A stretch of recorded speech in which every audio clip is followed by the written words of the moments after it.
Hmm.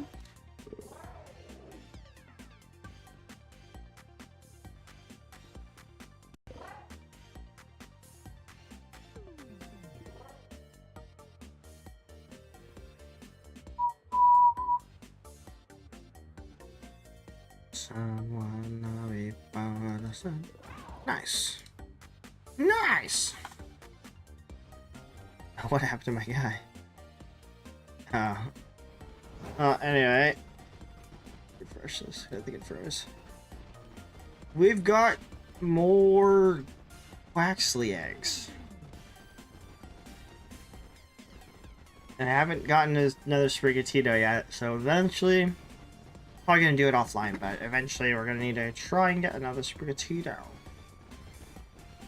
But we do still have time to finish it by the end of the year. I don't think I'm gonna get the video recorded and done, but...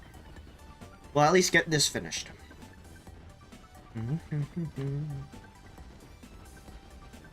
Because I can imagine that trying to get these starters done, I'm gonna have to...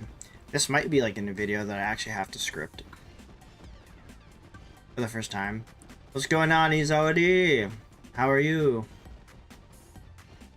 How was the holiday for you?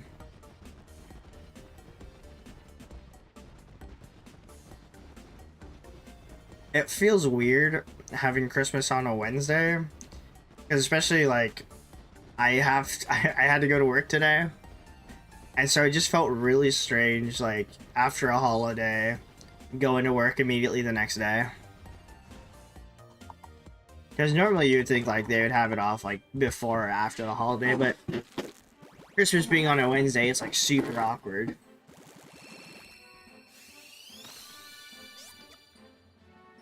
We're hoping for at least one Quaxly today. If we can get one Quaxly today, then that will be... yeah. Hopefully. Oh, nice!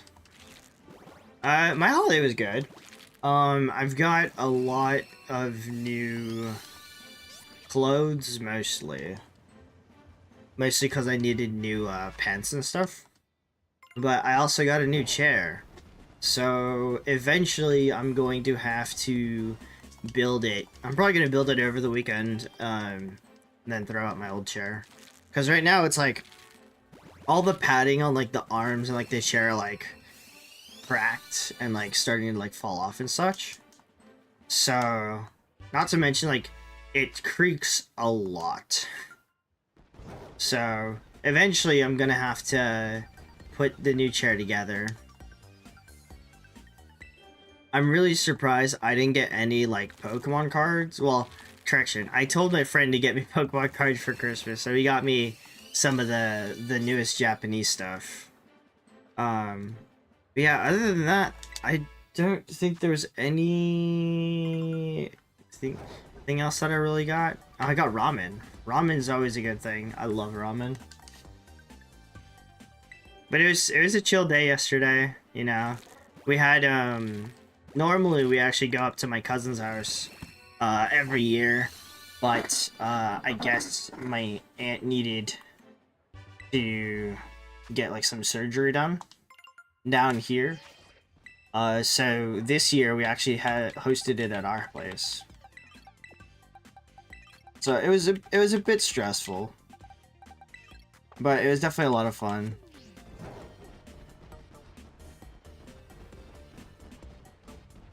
I'm trying to think about what else I got. Oh, I also got a bunch of, I wouldn't call it camping stuff, but I got like an outdoor bag that's like more weather resistant, because we're going to Japan next summer. We're gonna climb Mount Fuji, and since it's like a little bit damp up going up, it's also kind of cold. They recommend like, you know, taking like a well-constructed bag as well as like clothes that can handle that coldish type of weather. So we got some of those for Christmas this year as well, just so that we can prep for the trip.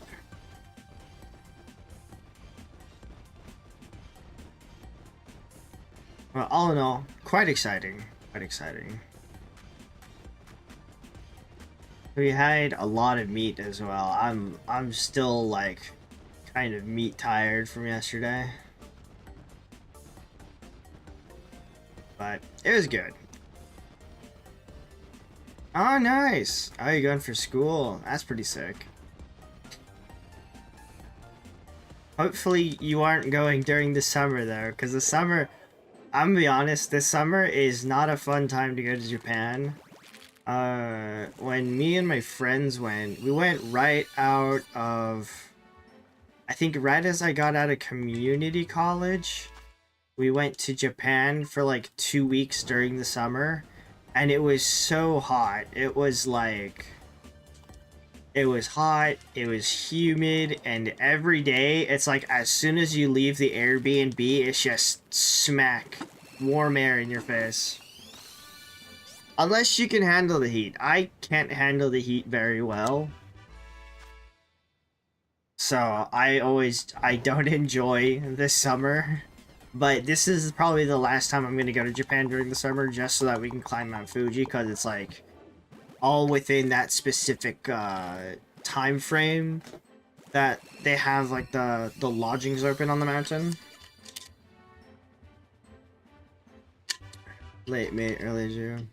Oh yeah, no, you don't need to tell me where. Oh, you love the heat. Okay, so you might actually enjoy that time. Late May, early June's a pretty hot time as well.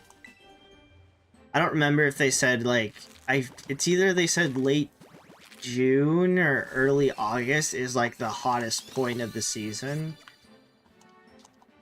I don't remember though. But honestly, Japan is such a lovely place. I love going there. I'm going to also need to make sure I have plenty of Japanese yen on me, because I'm planning on going to like a couple different card shops around the area, so I can hopefully get a bunch of collectible cards that I've been looking for that I haven't opened in any of the boxes that I got. So I'm not gonna get anything like too expensive though.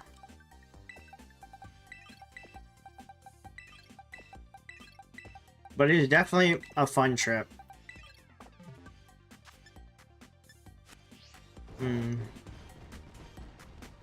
I got snacks I'm eating.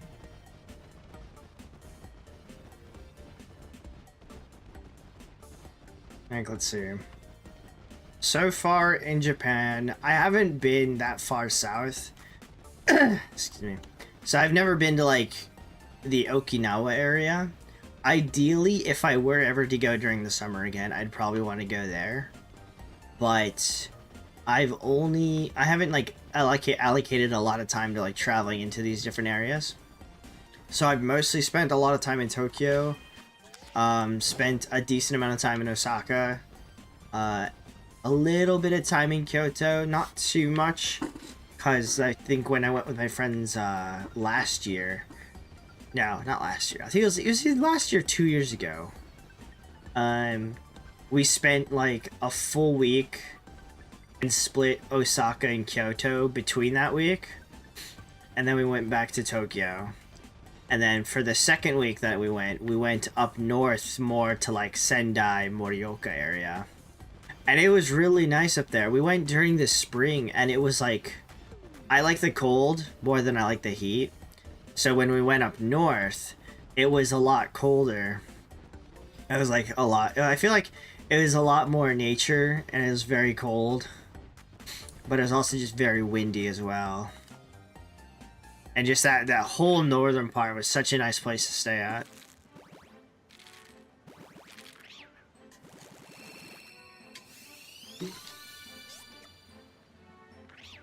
More Quaxlys, no shinies. Yeah, I've got a couple of other friends that are also living in Japan. Not to mention, I also my workplace's head office is in Japan, specifically in the Tokyo area. So I'm hopefully going to go visit a bunch of people that I know.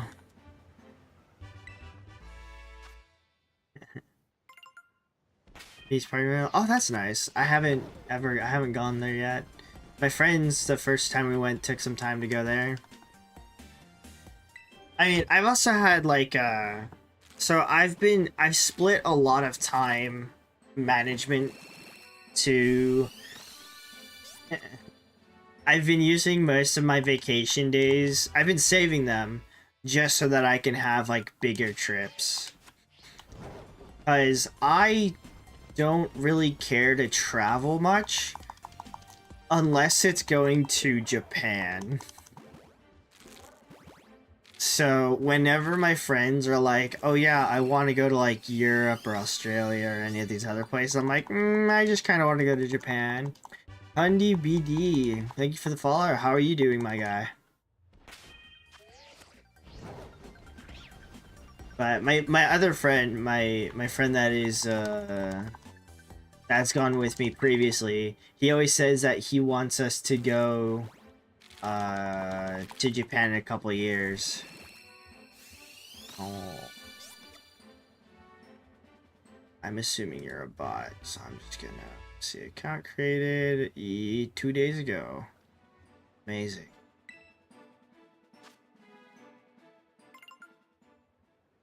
Crazy. Making me do that, that's crazy.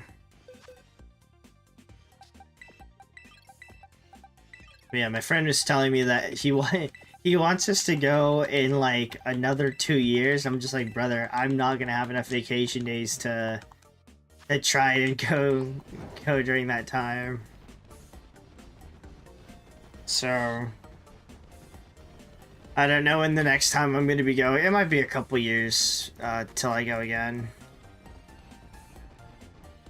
But Japan is such a nice place. I really love going.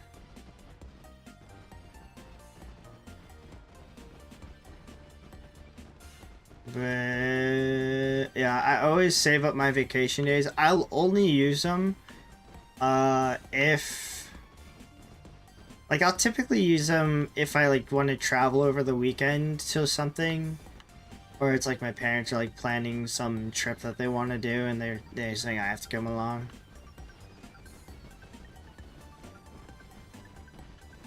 The hardest part is trying to make sure I have all the costs of everything mapped out. So the nice part about this trip is that I'm the one planning it, so I've got like all the different costs and reservations sort of mapped out, and so I just need to make sure that I can sort of make everything flow seamlessly when we go to Japan. And there's a lot of things to do. It's kind of nice, but it's also kind of difficult that a lot of the stuff to do there is like on a reservation basis. So a lot of the stuff, it's like you have to reserve months in advance before you go to Japan. But that's if like, you know, you're like free traveling. I don't know how much school stuff you would need to do while you're there, or if your school like has any pre-planned stuff for you to do. I'm sure there's probably going to be like maybe like a couple bus tours if I were to guess. Wait. Oh, you found my Twitch. Thanks for following my Twitch.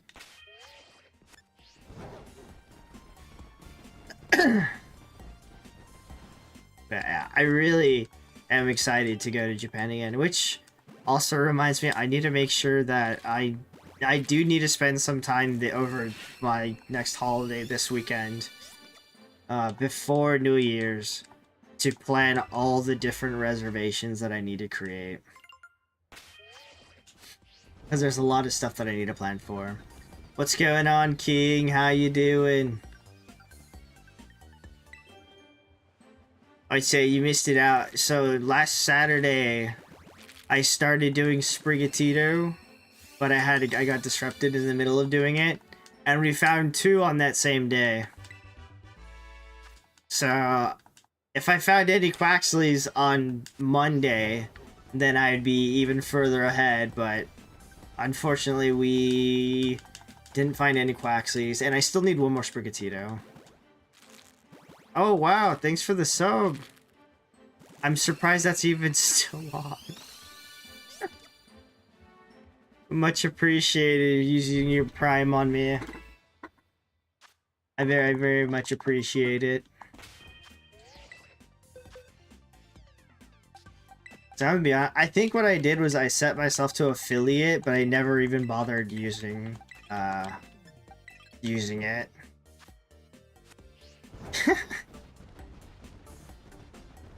That's nice. I mean, I would honestly probably say use your Primes onto a streamer that you care more about, because I don't know, I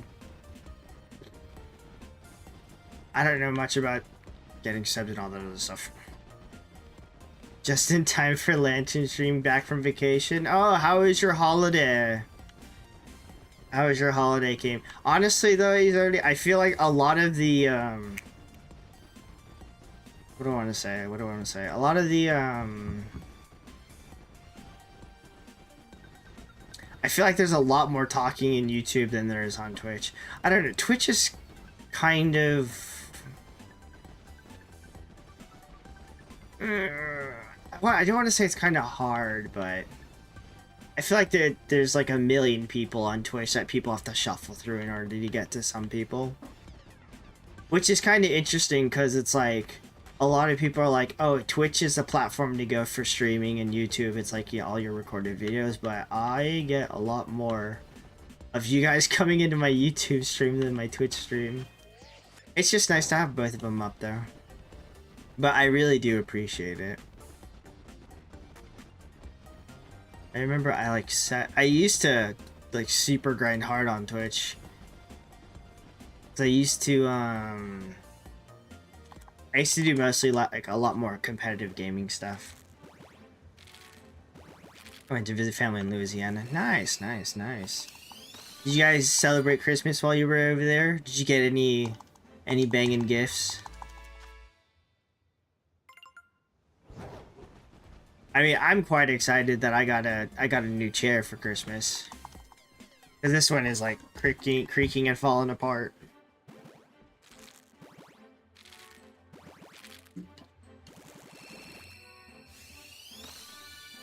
And then I got more pajama pants, which I needed. And ramen. Ramen is the most important thing.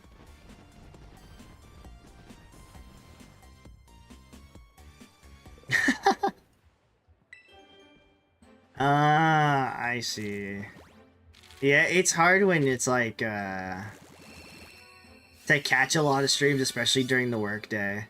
There's a lot of people that I like to watch, but then whenever they start stream, I'm like in the middle of work, I'm like, brother, can you like wait till I'm out of work? Well, I appreciate it. Very much appreciated. Let's Go Eevee, which is what I went. Nice! Let's Go Eevee is a game that I also have. I think my brother got Let's Go Pikachu, but I got the Let's Go Eevee. Which, at some point, I don't know when, but at some point, we will have to go back and play it so that we can get, the initial shiny Pokemon. The initial 150.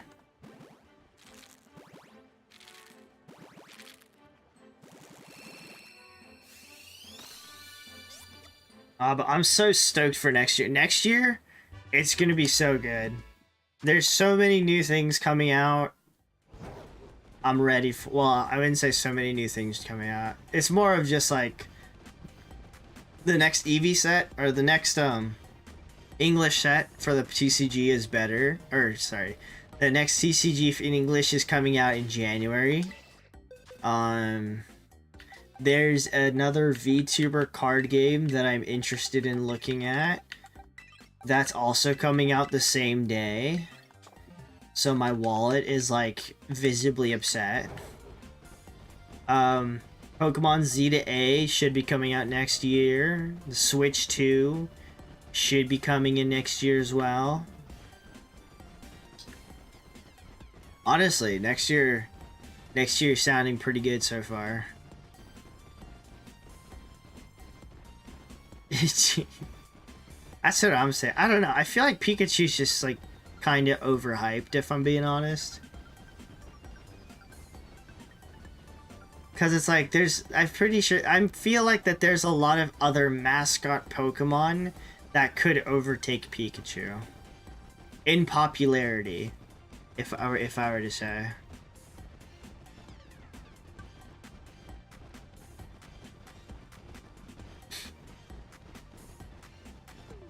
Right, I mean, everybody loves the initial Pikachu. Put Spinda in the spotlight. Dude, Spinda, which which pattern you gonna throw up there, though? You gonna have an army of Spindas for all their different patterns? That'd be funny.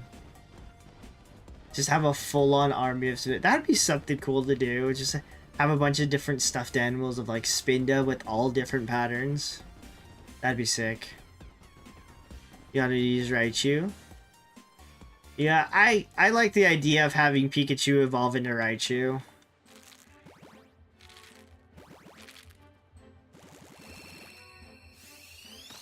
Heart spinner or bow tie spinner would be good. It looks like they're wearing the glasses. I've seen the one that looks like they're wearing glasses. Those are so good. What's going on, Ezert? How are you doing? Yeah, well, that's the thing. A lot of people don't get to Raichu. They get to Pikachu and it's like, well, that's it. Dude, Alolan Raichu looks so sick. I love Alolan Raichu. He uses his own tail as a surfboard. I think that's super sick. So we're shiny hunting for the Paldean Starters. I'm trying to create a shiny living dex, and I'm just using the Pokemon starters from each generation as a starting point. I've finished all the other generation starters, and so now all we need are shiny versions of the one in this game. But the only way to get these shiny starters is to breed and hatch them from eggs to get them shiny. And there is no other way. So, for like the past, I want to say 3-ish weeks, we've just been hatching eggs. But we're almost done. This is the last generation starters that we need to do in order to get our shiny living dex. I need 3 Quaxlys and 1 Sprigatito, and then we're officially done with starters. Next week... Hang on, let me check the calendar real quick. Next week. Excuse me. Yeah, we can do it next Monday. Next Monday, I'm probably going to start doing Evolution starters just to get excited for the next English TCG set, because that's focused around the Evolutions. So that's going to be next Monday. And then after that, we're going to probably finish the Paldean Starters and then do a whole bunch of other shiny variant stuff. So right now the goal is to try and finish a shiny living dex at some point. I doubt I'm going to finish before Legends Z to A comes out, because that's going to take forever, but that is what we are about here currently. Things may be pending. Yeah, both Xenoblade Chronicles 1 and 2. Are those games good? I've seen them like all the time when I was first trying to like get a Switch. I've been seeing a lot of hype for those games. But I'm not very much a story player type of gamer. And it feels like those ones are very like story based.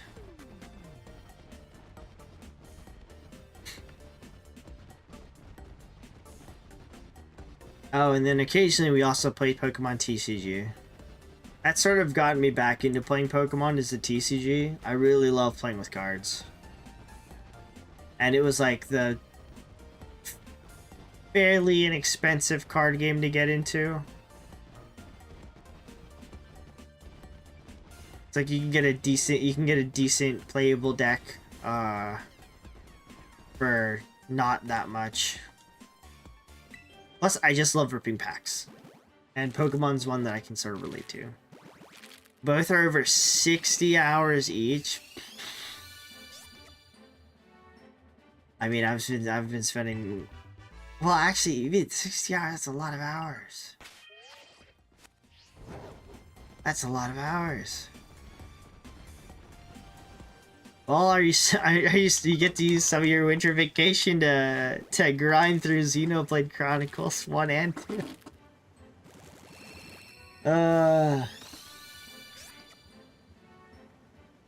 Gotta spend all that vacation time grinding out through the game, I believe.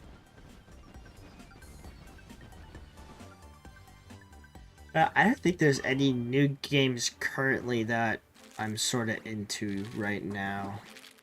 I don't know if there's any other games that I haven't like looked at. I've been too hyped on Pokemon Z today.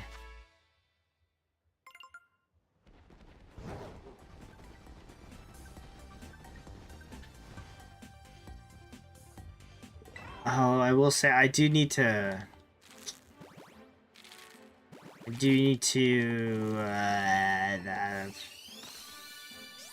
complete the Pokedex in Legends Arceus still, so that we can start Arceus hunting on my other Switch. Oh, that reminds me, I need to 142 hours, so 100% one alone.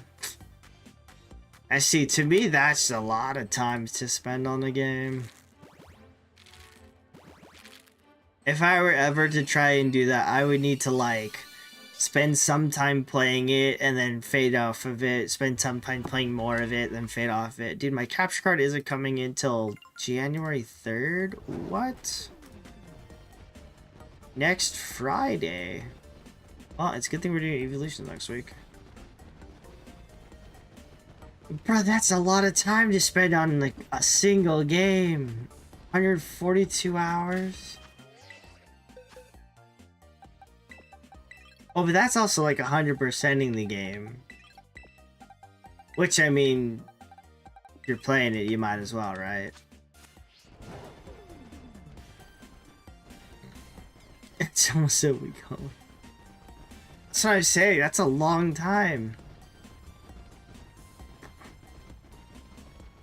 Especially a long time on a story game. I could barely spend a day playing a single story game. If I'm being completely honest. Because there are some games where I'm like, yes, I want it. Well, even then, it's like, I don't even spend like the entire day playing them. Like, I need breaks in between. So, if anything, 142 hours clocked in the game. I wonder how many hours I have clocked in this game. But anyway. That's still a lot of time dedicated to 100%ing a game. I just harvest as a kid. See, I'm the type of kid that just like, you know, spam A through the chat. While they're talking, just spam the A. Also, when I was younger, I'm a very competitive gaming type person. So I sunk a lot of time into League of Legends back when I was in high school. Prior to that, I sank a lot of time playing Modern Warfare 2. I feel like that's where a lot of my time sunk into. Oh, and then we played, we used to play Gary's Mod quite a bit. Gary's Mod, Trouble in Terrorist Town. Those were the days. Yeah, I never spent so much time playing story games. The closest game that I probably spent a lot of time playing is like Animal Crossing. And even then, I didn't know what I was doing while I was playing it. I see, that's good. At least you guys like story games. I cannot handle story games.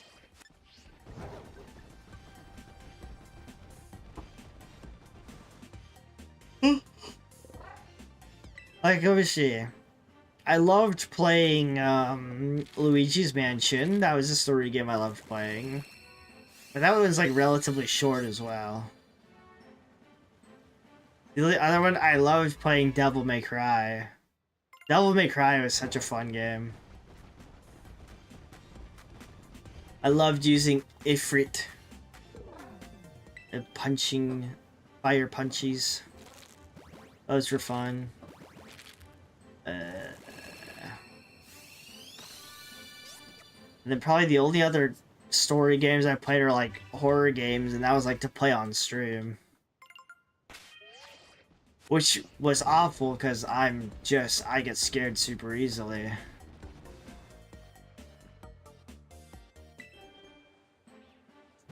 I'm trying to think, there's not really any farming story games that I really sunk time into. Like even Minecraft, right? I could spend a decent amount of time playing as long as there's like, you know, questing, monster progression, that kind of stuff. Like base Minecraft, I don't think I can play for very long. I could probably play till I like, get to the Ender Dragon and beat the Ender Dragon, but that's probably about it. So then I just sort of sit there and I was like, well, Ender Dragon's down. What else is there to do now? I'm also just not a very creative builder when it comes to Minecraft.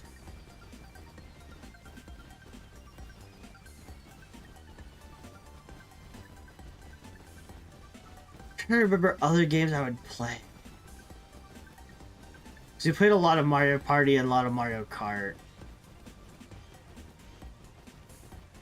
I think because it's like, oh, Diablo 2 was a good game. Diablo 2 was a great story game to play. I remember playing tons of that.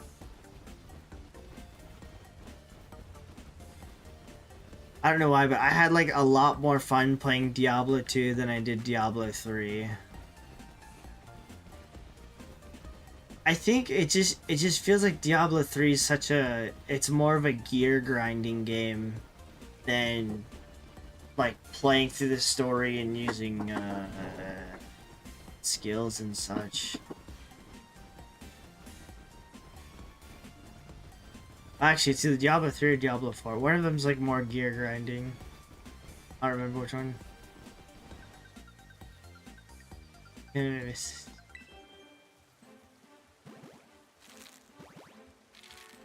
Well, that's why, here's what you gotta do, right? After you beat the game, you just stash it somewhere, so that when you finally come back to it and forget what happened in the game, you can just replay it again. You just have to wait a long time before you go back to it. Because even, like, I used to... Oh, Pikmin. I used to go back and play all of my GameCube games, because I've forgotten, like, how the story felt. And playing it again, it's like, it's such an amazing feeling. Just sort of like hitting that nostalgia factor of like, oh, I remember back when I played this years ago. It's such a nostalgia trip. Like, I remember back when I played Pikmin for the first time when I was younger on the GameCube. And it was such a hype moment for me when I got to replay it again. Even Mario 64, Super Mario 64, I played it back when I was younger, and then I decided to start speedrunning it, so I bought a Japanese copy, because it was a lot cheaper than the English copy, I'll tell you that.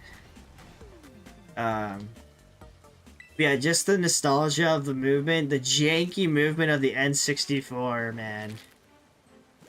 And trying to use the camera functions, oh, that was a trip. I would definitely love to go back and 100% Mario 64. Well, 120 started, I guess.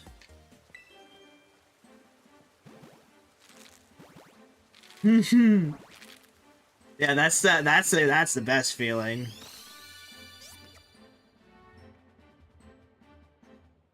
Either that or you can make it like a decade-old tradition.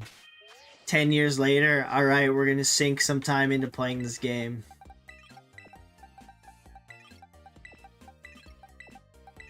That's what I would like to do.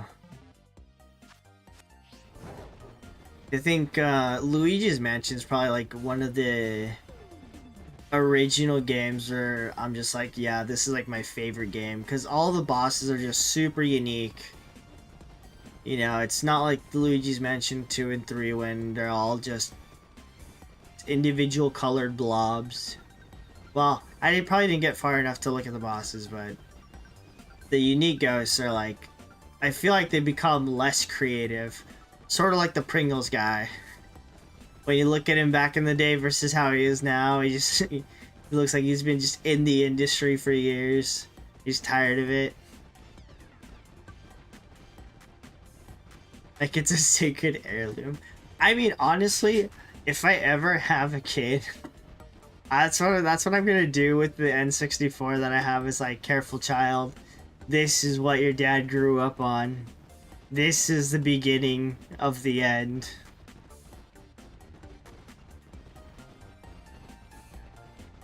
And then we'll bring him into the first Mario Party, which is just such a pain.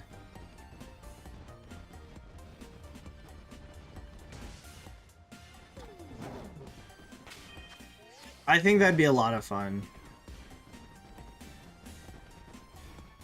So yeah, there's definitely there's still some old N64 games that we still have, like when I was younger. Like it's sitting in a box in like the corner of my room, just a couple GameCube games and a couple N64 games that I've kept. Purely just cause for like nostalgia factor. It's like, oh yeah, I loved playing this game. I loved playing this game.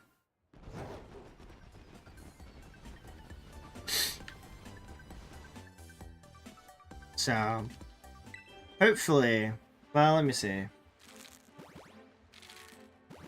I could probably get another nostalgia trip if I played the Pikmin 1.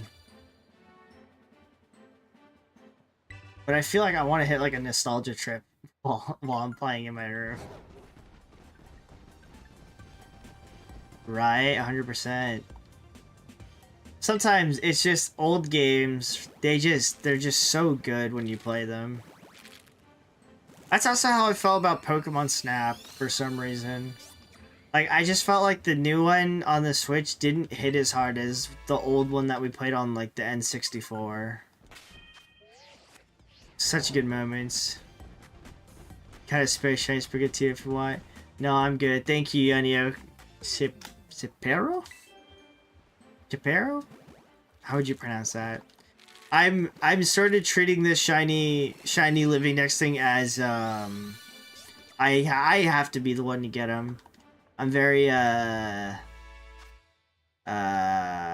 wouldn't say strict about it, but I appreciate the offer. See the dude who got the 121 star in Mario 64? I saw a title for it, but I never clicked on the video for it. I did see that there was like the secret 121 star, but I never actually watched the video. I mean, if I'm being perfectly honest, I'm sure I've never actually even gotten 120 star. Just because a lot of the stars I didn't know how to get when I was younger, and there wasn't exactly YouTube where I can look up the answers for a lot of the stars. Like, I don't know why, but one star specifically I remember in the snowman area, getting the snowman's head on top of the body. Like, whenever we tried to do it when we were younger, it never worked. And then, like, I watched speedrunners do it. I'm just like, what? You could just backflip and then the head will launch onto the body? That's never worked when we were younger.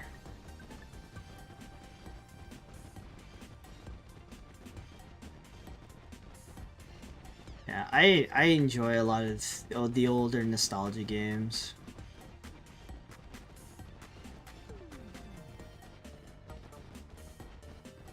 But I also just like to play them like more casually, just like laying in my room, nothing to do, remembering the good old days.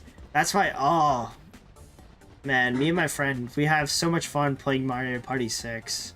I feel like Mario Party is like a great collaborative old game where me and my friends, it can nostalgia hit super hard.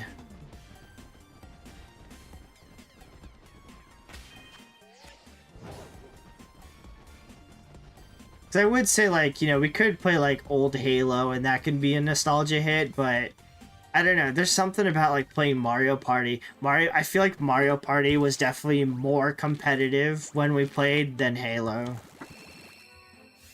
Despite the competitive nature of both games, I really believe when we played Mario Party, it was all very competitive.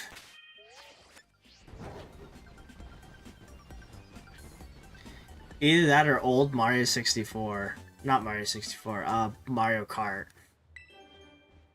Mario Kart on the N64.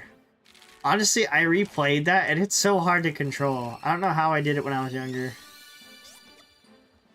Trying to do it now is just a mess. The only fight you've ever had as a friend is a Mario Party. That's what I'm saying. Mario Party is like, it brings out something in you when you play it, you know? It's even more funny when, like, we used to play and, like, there'd always be the one guy that's just, like, final turn, starts to lose, and just resets the GameCube. It's like, oh, well, game never finished. We won't know who's the winner. It's like, well, we just replay the last turn. Like, nope, we don't know who won. Sad gamer game that doesn't have a happy ending. I didn't do this to myself. None that I can really think of. For me, it's more of whenever I play a horror game, and then I just, like, my heart jumps out of my chest, and I'm just thinking, why did I do this to myself? Like, when I played Visage, that was an awful time. Outlast 2 was kind of awful. Alien Isolation was pretty awful. I get scared super easily. Yeah, I'm trying to think. There hasn't been a game where it's like the story's like super sad.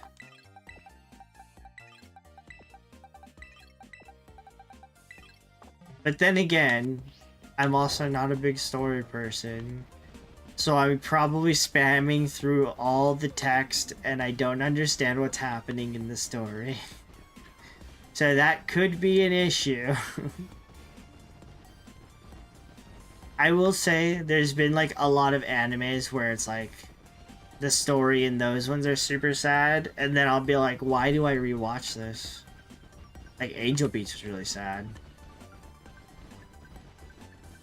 But the intent of ending friendship. It's such a great time because whenever we play Mario Party, I'm always on the intent of winning. I felt bad though. There was one time where we were playing Mario Party at my friend's place, right? And he brought one of his friends to play with us, and we played. I think we played 3 games. We played one free-for-all game. He got dead last. And then we're like, alright, let's do some 2v2s. And so we swapped around pairs. I got paired with my friend, and then he got paired with his friend. And then they lost. And so then I got paired with my other friend. And then my best friend got paired up with the random guy. And then they lost again, and after that night, he was like, I'm never playing Mario Party again. I don't want to touch the game. I don't want to see the game. We're never going to play this again. And I felt kind of bad, but every time I see him now, I'm just like, hey, you ready to boot up some Mario Party? I got the new one, so we can start playing it. And they just sort of gives me the look of like, no, we're not touching it. You throw your Switch away. We're not going to play it. Good times, though. Good times. But he's a good sport about it too, which is also really nice. He can really take it.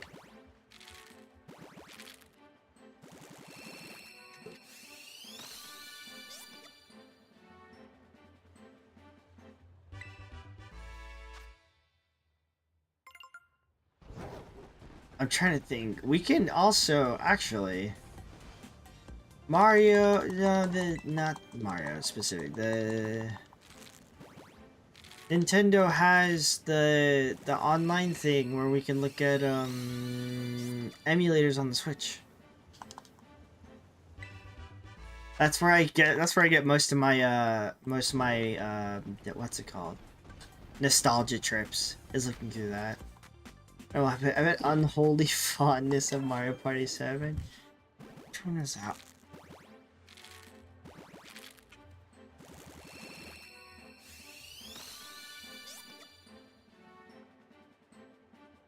Oh, that one. I know him by like the cover art and the in-game quality more. Oh, the Japanese one looks crazy.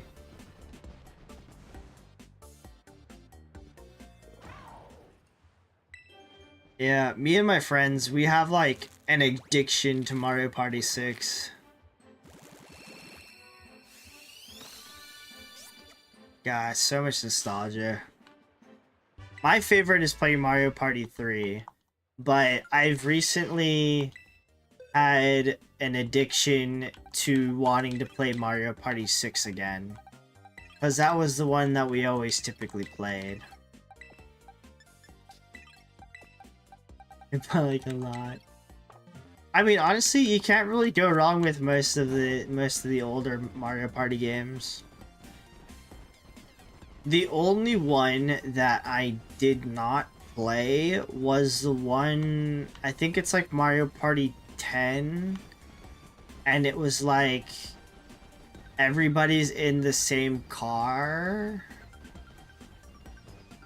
and their moving spaces are counted together. I don't really know. I just sort of looked at it and was like, this seems more like a collaborative game than a co-op, or it seems more like a cooperative game than a competitive game. So I never really played it.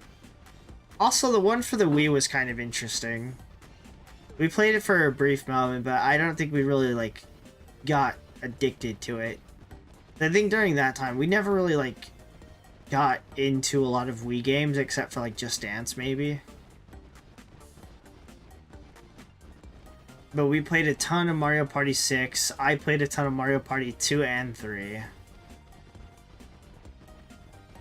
I think those are probably the ones that I played the most. Was that it?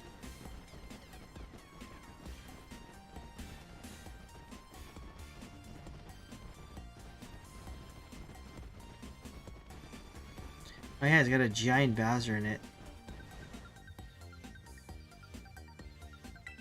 Oh, it was a game for the Wii U. That was also the thing. None of us had a Wii U. None of us had a Wii U, so we didn't bother with it. I'm trying to get eBay Party. There are some interesting minigames though, now that I'm looking at it. But yeah, it's like everybody's in a cart and you're all moving together or something like that. Bowser Party minigames. One player gets to be... Ah, interesting. I never really looked at it. One person gets to be Bowser and then everybody... Ah, that's quite interesting. I don't think I'd ever play it still, but... So, you know, I don't have a Wii U. I actually don't even have a Wii anymore. I have two N64s and no Wii. The only other older console that I'd probably like re-get is like a GameCube. Oh no, there's a GameCube over there, but I don't know if it works. I have the wires for it, but I haven't bothered checking.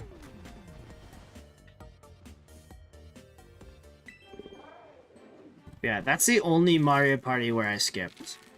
I think I grabbed all the other Mario Parties. I did not like... Oh, what was the one that they first put on the Switch? It wasn't Superstars. Was it Superstars? Mario Party Participation Trophy. Let me check. Mario Party Switch.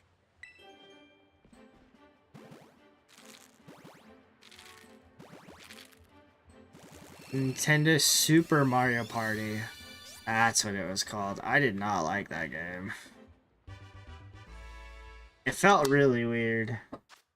Everything was like cheaper and they don't have dice block. I believe they just only have mushroom, which gives plus... You can only give like +3? I don't know. I just felt everything was like condensed in that game.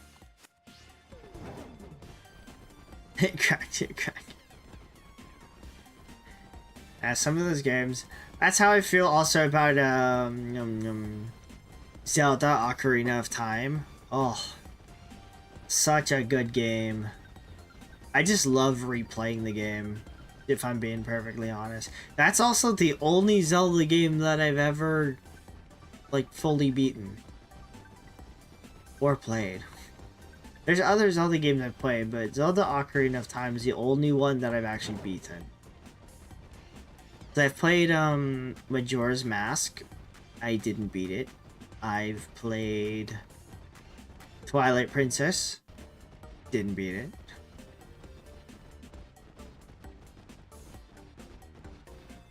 We played Legends of Four Swords. I don't remember if we beat it. But yeah, Ocarina of Time was like, for me, when I was younger, that was like peak gameplay. Was Mario N64 and Ocarina of Time. Those are like the two solid story games that we played. Nothing could really top that. Even now, I still think it's like it's one of my highly rated story games that I play. Okay, I do have eggs. I was afraid that all of them already hatched.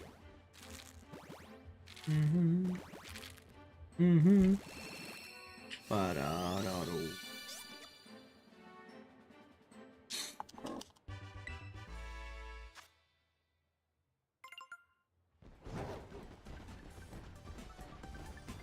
I remember when I was younger, I made an oopsie. There was one time when I was playing Ocarina of Time, and I couldn't beat the Forest Temple Ganon back when I was younger. So what I tried to do was copy my sister's file over mine so that I could progress further into the game. But I accidentally copied my file over hers, and she was not happy about that. Very not happy about that. One of the best combos made sure is Ching for the loaded. I mean, I think the Wii was okay. I didn't spend too much time playing on the Wii. There was definitely a lot of good and fun games on the Wii, but I just didn't spend too much time playing it. I think for me, the Wii came at a bad time for me because as soon as we started playing more on the Wii, I started playing more on my PC. And so I was already like sort of leaning away from console games. But at the same time, it was a lot easier for me to play on the GameCube and my PC than playing on the Wii and my PC, you know? Like, I did enjoy how on the Wii you can play, like, GameCube games as well, because we often did that, too. We just swapped over the memory cards and such. But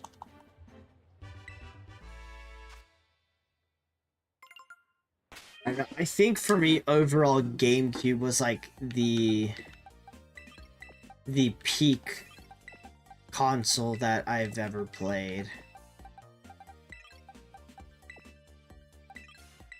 But I also do think the Wii was better than the Wii U. But also, I never owned a Wii U. I just played it at a friend's house and thought it was okay.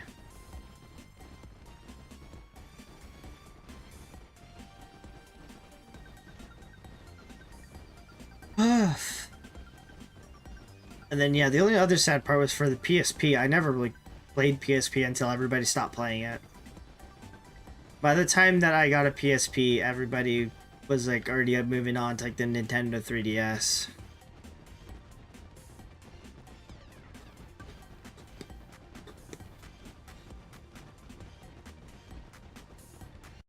There's so much nostalgia in this stream. It's making me feel old. I'm feeling older and older the more that the stream goes on. Ah, yes. Back in my day, we had the peak N64. That was peak content quality with the GameCube. We got all your old CRT television with the 3 plugs.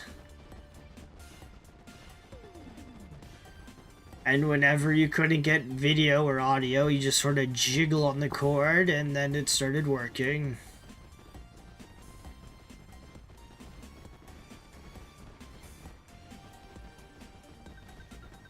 Oh, so the funny thing about that is I never really noticed the difference between Master Mode and regular Ocarina. I just really played the regular one on the N64. Like, we had the one for GameCube, but I never really played too much on that. I think on the GameCube, we also played, since my brother and I also shared the same room, we played a lot of competitive games on there as well. So we played like a lot of Pikmin 2 versus, there was like a Naruto fighting game that we played. And the fun part about that is we used to bet our Pokemon cards whenever we played that. So back in the day, what we did was we would play Naruto. It was like a Naruto fighting game. It wasn't like some of the newer ones. It was like a 2D-ish style fighting game. And whoever won got to pick a Pokemon card from the other person's binder. And then we trade back and forth. What's going on, someone important? Congratulations. I guess. Oh.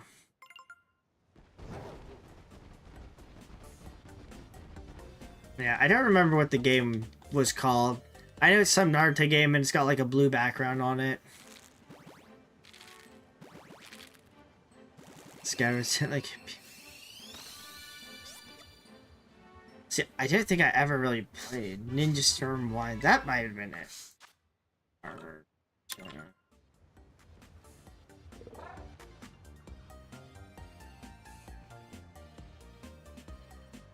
No, not that game. It was for the GameCube.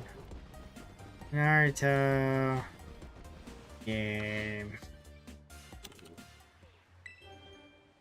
Naruto Clash of Ninja. And then we also played Clash of Ninja 2. No, that game was like the most fighting game that I ever got into.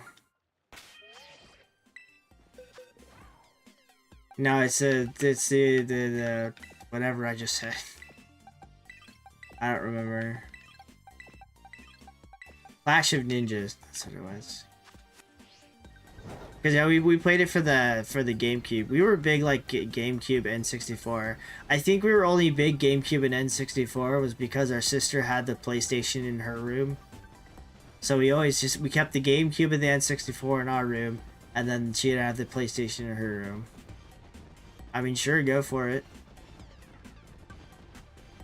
Still enjoying my nostalgia trip.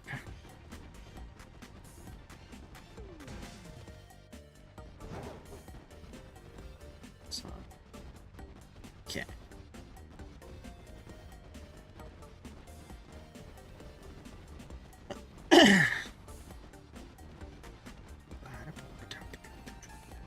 That's what I was thinking.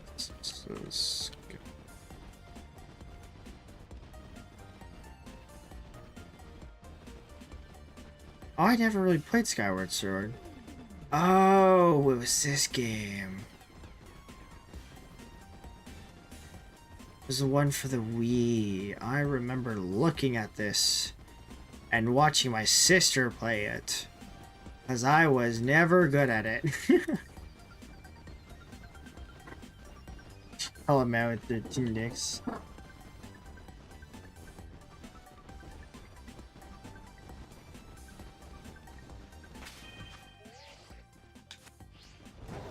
Banned from stream. I don't get it.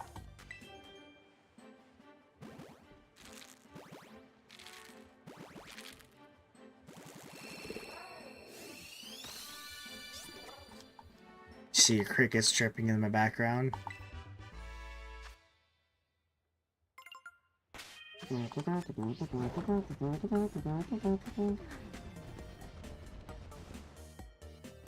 I mean, no, if you want me to be honest. Can you ban people on YouTube? You can block them, but use your own timeout. Interesting. I didn't know you could do that.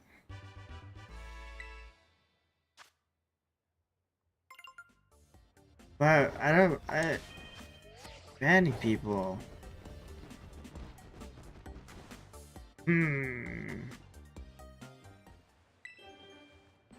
But I mean, it's like, your chat doesn't even show up on the stream, so the only one that can see it is me. Is it really funnier? Plus on YouTube, I guess it's block instead of ban. I mean, I guess I could put you on timeout. I don't know what that does, though. Ah! Did it work?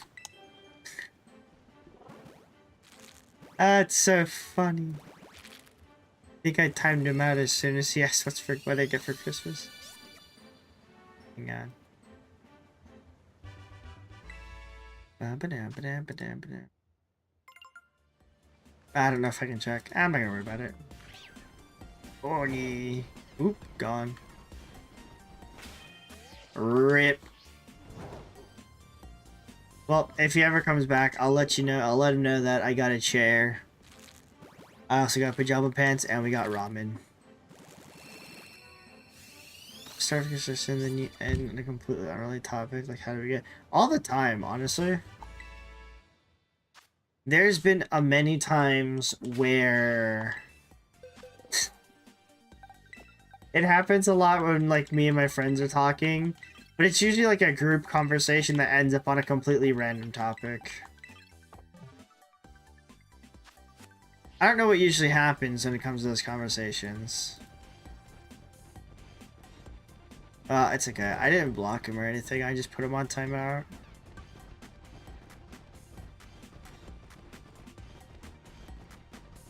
I wonder how long it's timed out for, though.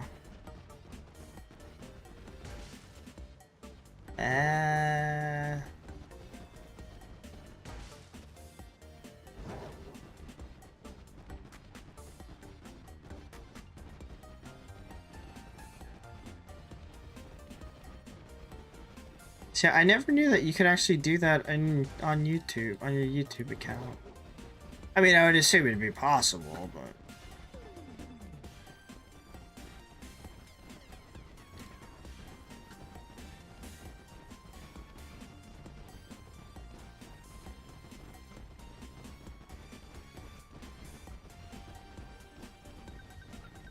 I'm really interested to see when, really interested to see how long people are timed out for. Maybe they'll come back and let me know. Because I know at least on Twitch you can set like specific time limit to timing out people.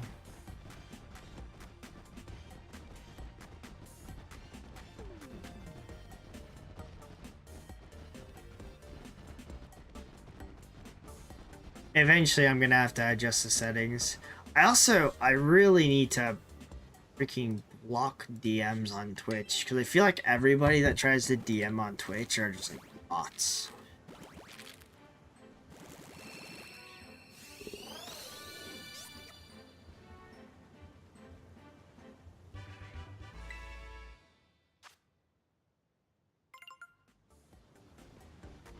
You can walking.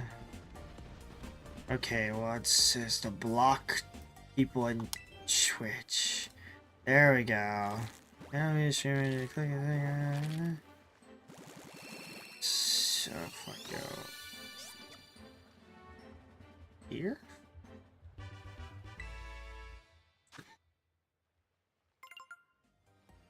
If I go here.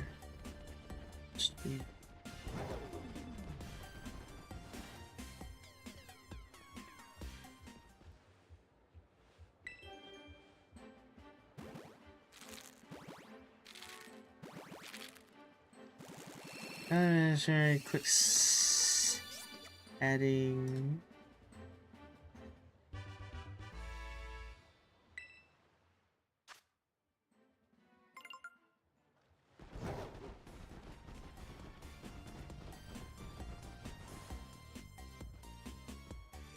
This game store the bride. Flips permissions rage.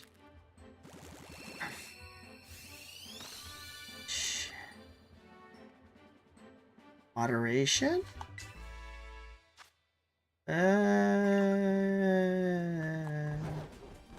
Chat rules on ban requests. Stop ban. Ban chatters will not be able to. Interesting. No.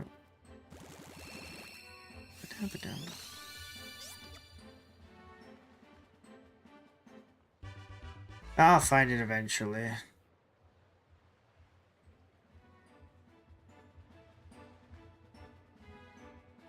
One of the... oh god. One of these days we'll find it. I'll just worry about it later. Because I feel like Twitch is just like almost a cesspool of people trying to get you to commission them for stuff.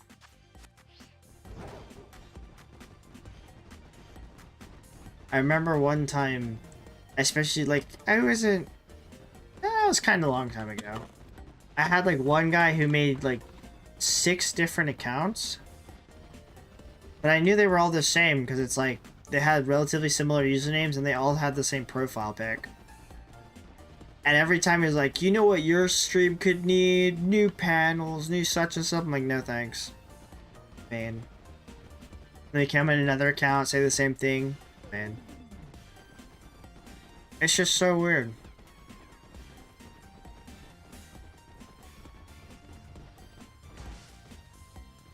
The sad part is, I did all of my panels for my Twitch. I thought they were pretty sweet.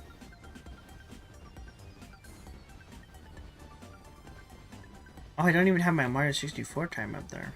Oops.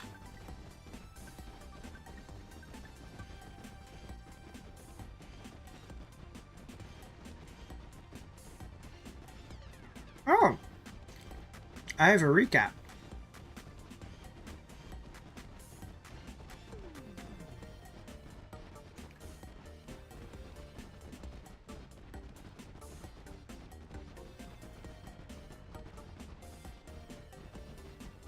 Hours streamed, 128, 49 streams. I wonder if it takes into consideration the streams that we're doing now. Top 10% of Pokemon Scarlet invited Pokemon TCG. I feel like not a lot of people are streaming on those categories if I'm top 10%. 15, yeah, sure. Top tags, English. It's the only tag I have. It's very interesting looking at the stream recap. I know some of these names. Dino Dance.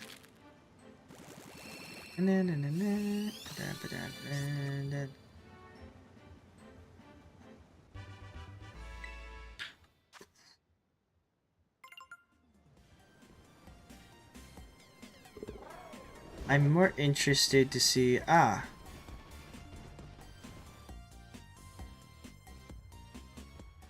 What's a lot?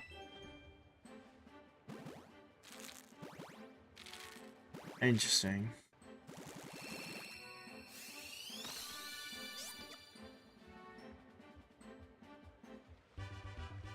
Can't say I'm exactly shocked about my top 5 most watched channels. I guess the only sad part is I'm always just lurking. I sent no shot. Oh my god. There's no way I sent that many messages. I'm really interested to know what kind of messages I send in other people's streams. Start raining to hold this. Oh, I love the, well, what is happening? Jeez. I love the rainy weather. I needed to clean my car. My car has been dirty. Hello, Donut Fox. How are you? Oh.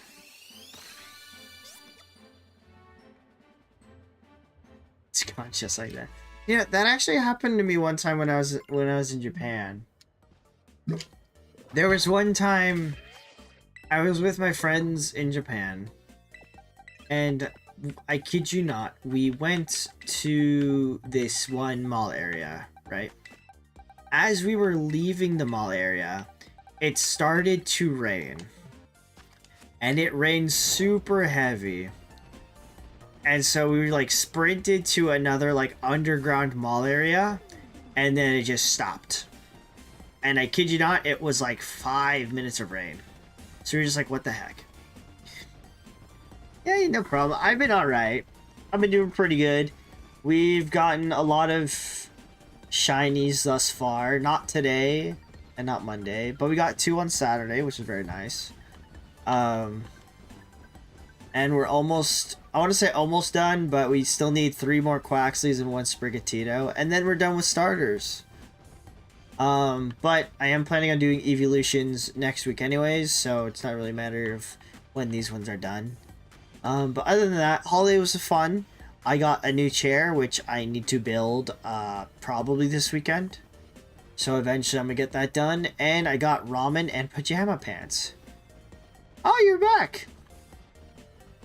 Sorry, I wanted to test out the timeout function, and you seem so willing to accept it. It's just, I mean, yeah, the weather's kind of a mess, honestly. A lot of times it just does what it wants. How long did it time out? Did it say how long did it time out you for? Because I'm very curious. I've never done it on YouTube. As Christmas holidays. It was good. Had a lot of meat. But yeah, I got a new chair. I got a box of Ichiran ramen, which is very exciting because it's like, I love it. And I got pajama pants, which I desperately, well, I didn't desperately need, but I did need some new ones. So, very exciting. What kind of chair? I don't, here, let me get the instructions. Let me see.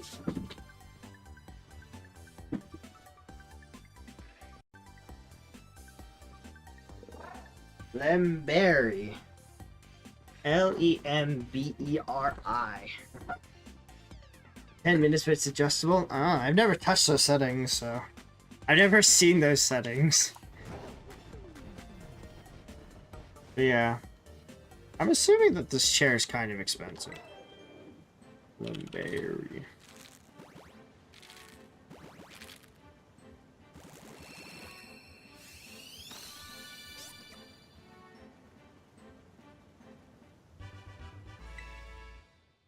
Trying to find it.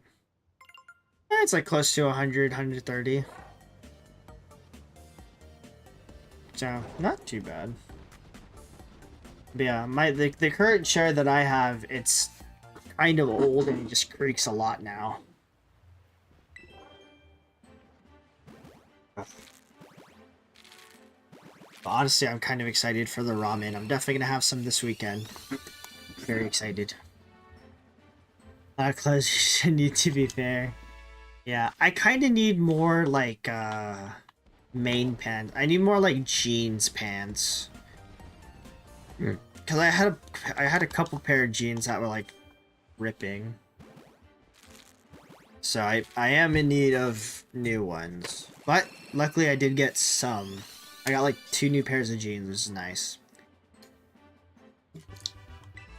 Other than that, I was expecting more Pokemon cards, but I didn't get any. Except for the ones that I bought. Your work is hard to close. I'm assuming you do probably like a lot of outside work.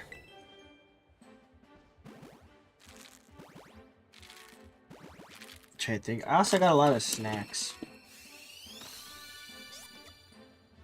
I know.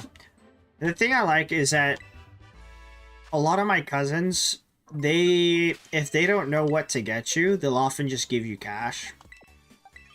So I got like a decent amount of cash, because they didn't know what to get me.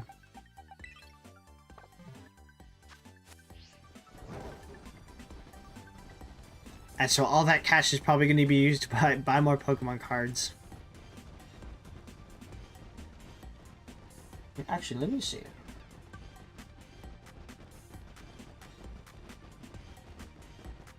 How much money do I expect?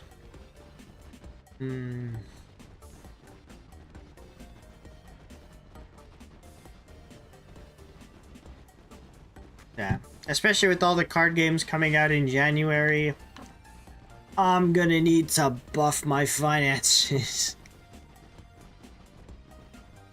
Oh, yeah, that sounds like a very messy job.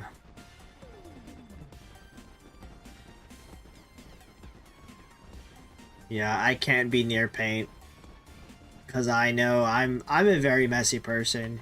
When I used to work at like restaurants, I was also the type of chef to just like wipe whenever something would get on my hands, I just wipe it on my apron. And so everything just every day was just such a mess.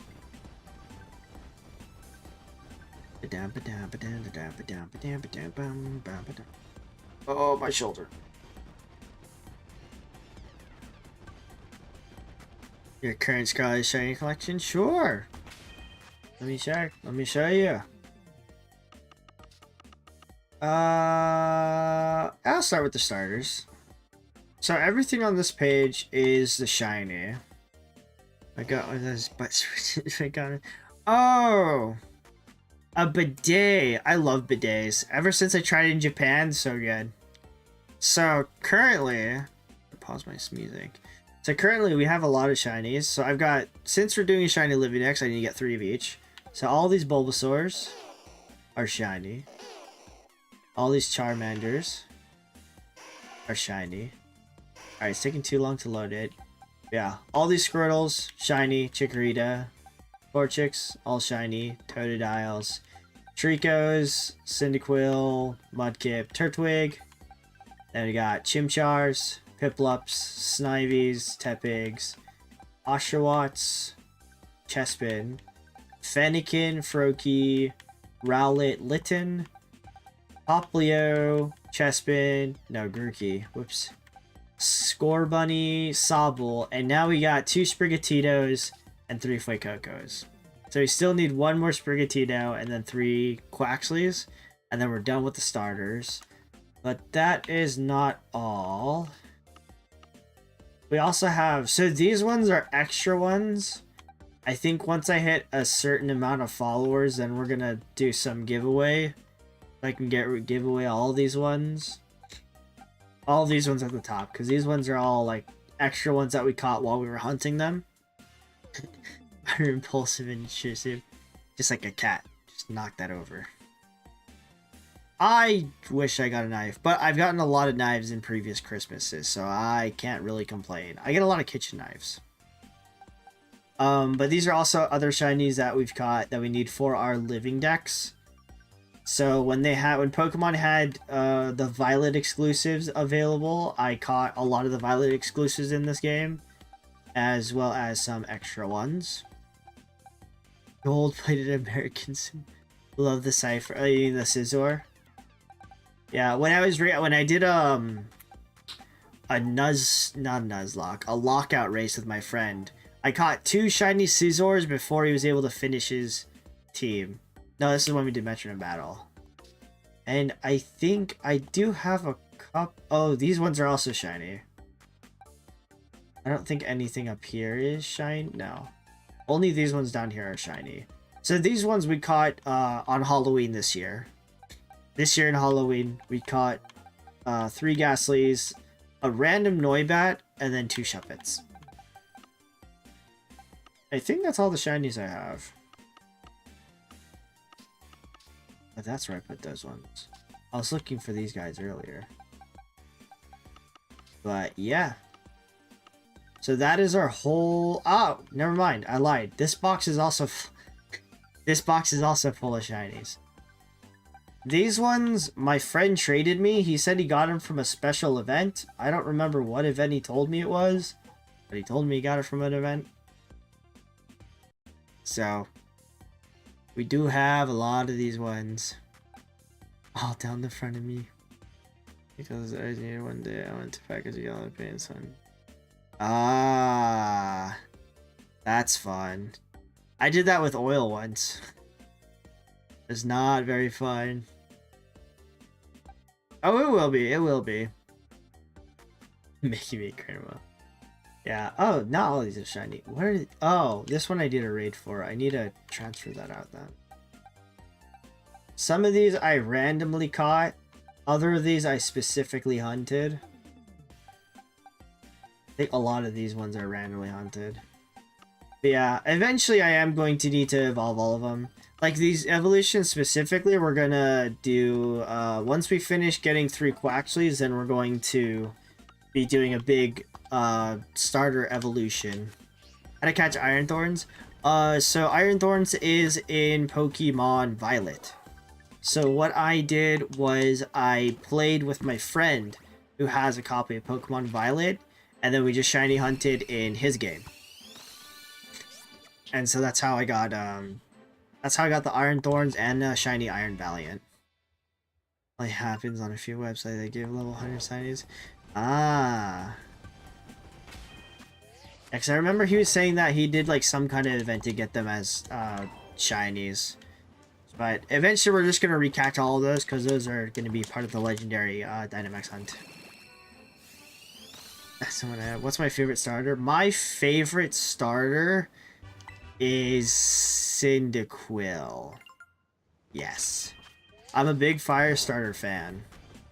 And so Gen 2 was like one of my early favorite games, and I just love Cyndaquil. It just looks super cute.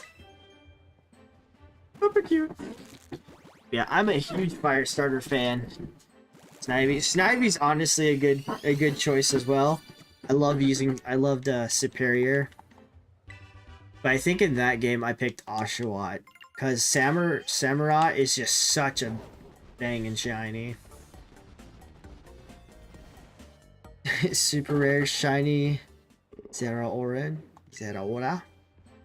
I haven't even seen Zeraora in this game, or in any game actually. There's a lot of Pokemon I honestly still haven't seen, if I'm being honest. Fennekin's a pretty nice Pokemon. Fennekin shiny is so good. I love Fennekin shiny. My other favorite would probably be Scorbunny, if I had to pick a second one.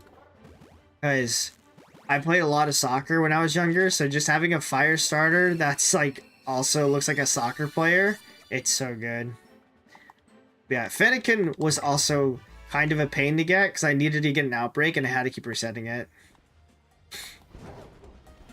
Yeah, there's a lot of Pokemon I haven't seen. Like, I haven't seen Regidrago, I haven't seen Regieleki in any of the games, just because I stopped playing before they were obtainable. And Zeraora, I had to figure it out. Thanks, man. Much appreciated. I'm glad that you guys are like able to enjoy yourself. Because honestly, I can't imagine just watching me hatch eggs for hours. But yeah, I hope you have a great rest of your night. I'm lucky enough that you guys keep the conversation flowing with me. Because if you didn't keep conversation with me, it'd be awkward for everyone. Who do I think the Legends ZA starters will be? Ooh. I've been trying my best to avoid any leaks and spoilers. But...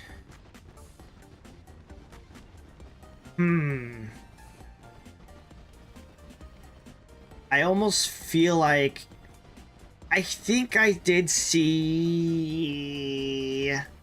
I don't know, I've seen a lot of like different speculation things about it, but I want to think that Chimchar is going to be the fire starter, I think Snivy was also mentioned, but I don't remember. Ooh. He's a second typing. Honestly, I hope they give all these Pokemon Mega, new Mega forms if they bring it to Legends ZA. Because I think that's like the whole big thing about Legends ZA is that they're going to be like probably newer Mega typings. And I think that's like that's mainly what I'm hoping for in the new game, is that there's going to be new Megas.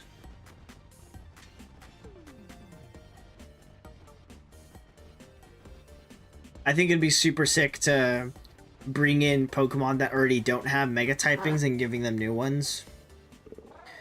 Because, like, I don't think I'd want to see Blaziken just because he already has, like, a Mega form. So I think anything that currently has, like, an existing Mega, I wouldn't want to see them. I'd rather see, like, new Mega forms. I feel like that'd be more interesting.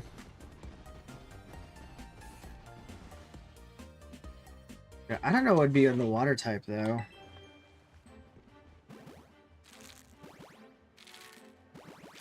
So they did Oshawott for Arceus. I can't imagine they put Oshawott in Arceus and ZA. Maybe Sobble? Soblin? Yes, King, I already know. You're gonna have the wall as a starter. That'd be funny if you can choose, like, any Pokemon that has a Mega, you can choose that for your starter. But I'm sure when the game comes out, you're probably gonna grind for it. Make them super beefy. God, I really need to change this chair out.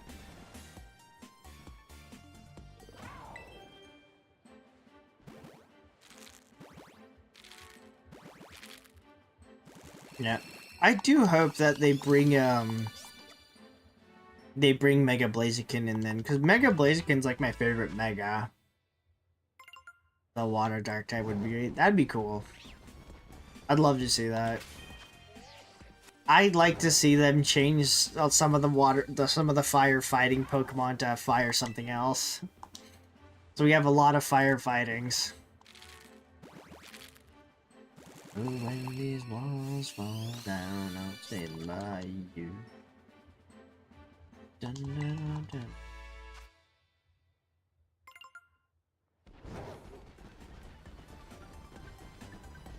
I'm trying to imagine what other starters that they would have in the game. So I don't know, there's not many that like come to mind as like, oh yeah, that'd be a good starter to have in that game. Grass Dragon, Grass Steel. I think Grass Dragon would be pretty sick. Would you remember, King? Would you remember the wall? You remember more Megas? I was gonna say, King Enderflame also missed you on Monday. Although I would assume you were on vacation by then.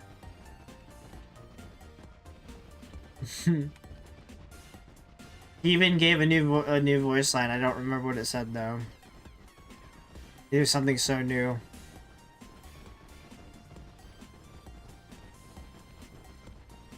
$140 base power. Explosive base power. That's a crazy amount of base power though.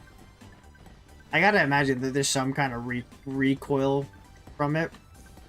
Not recoil as in like, you know, loss of health, but probably some stat drops maybe by the user.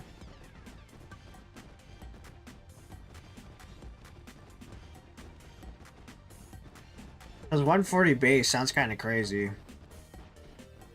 And I don't even play competitive Pokemon to think about other power moves. Then again, the accuracy of the move could also be low. A Fire Ice Starter. I think that concept would be good, but I don't know how they would be able to pull off something that'd work. No, so it's got nothing? It's just base 140 power. That's it? That's crazy. And is it a special move by somebody? We're gonna look this up. Look this up.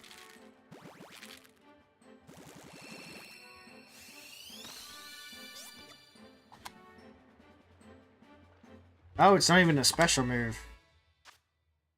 See, a Palafin. It's also 100% accurate.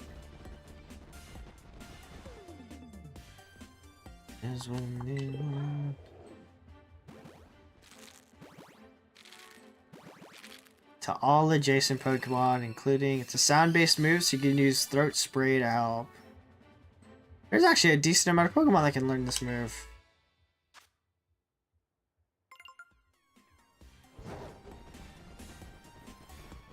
I'm trying to see if there's a... I don't see any downside besides it hitting your allies. It's the only downside I can see. Bring out the Todoroki Pokemon. I'm wondering, I also heard that there might be considerations for another evolution, which I can get behind. Yeah, so that's what I looked at. So yeah, it's a sound move. It looks like it can get buffed, and it has 100% accuracy, which is kind of nuts. But yeah, I guess the only downside for it is that it attacks your allies, so in competitive play, it would hurt your partner Pokemon, which is not very nice.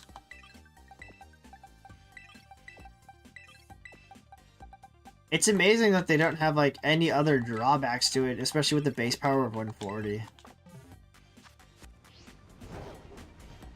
Fire Fairy type. Type that enough. Yeah, I'm wondering what other types that they're gonna mix into the game. Yeah, because I'm really curious to see if they're gonna like bring in new Pokemon or just stick with new forms. I'm assuming that they're just gonna do new forms, but I think it'd be cool to see new ones. I want to see either a Dragon Eevee or a Steel Eevee. I think that'd be pretty sick. True, if you only play singles. But yeah, that's why I'm saying it's like competitive Pokemon, what do they call it? VGC. That's what they call it. VGC, they only play in doubles. So it probably wouldn't be very good in VGC. Also, what's going on, King Enderflame? How's it hanging? How's the holidays? How is the Christmas for you?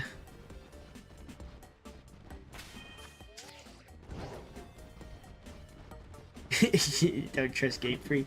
Honestly, I don't want to say it's kind of nice, but it is kind of nice, at least for my binder, that there's only 8 evolutions plus the Eevee, because my binder only holds 9 cards.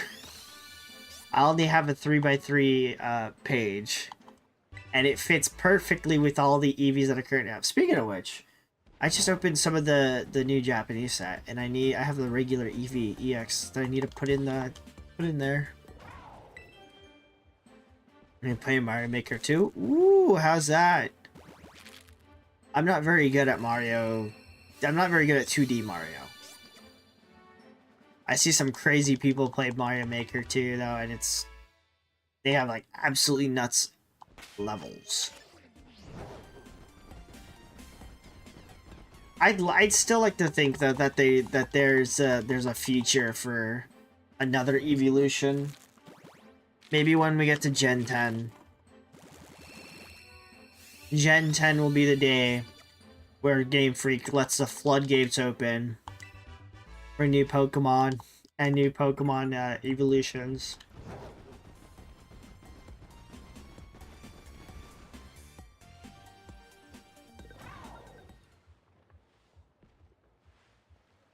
That's somebody's radio. Whenever that is true. I mean, we've got Legend ZA that got pushed back, so we still have to wait.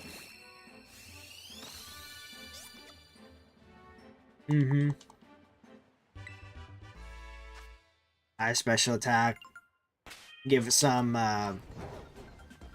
vocal boosting items like throat spray, I think it's called.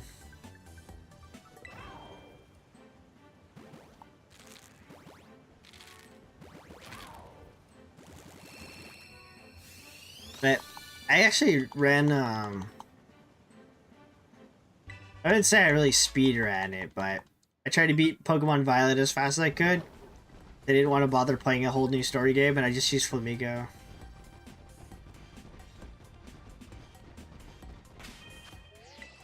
I made it super easy, honestly. Flamigo is pretty busted. Especially when it's higher level.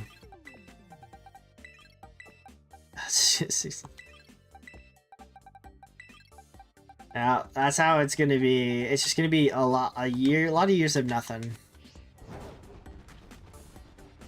Well, at least we're getting Z to A next year.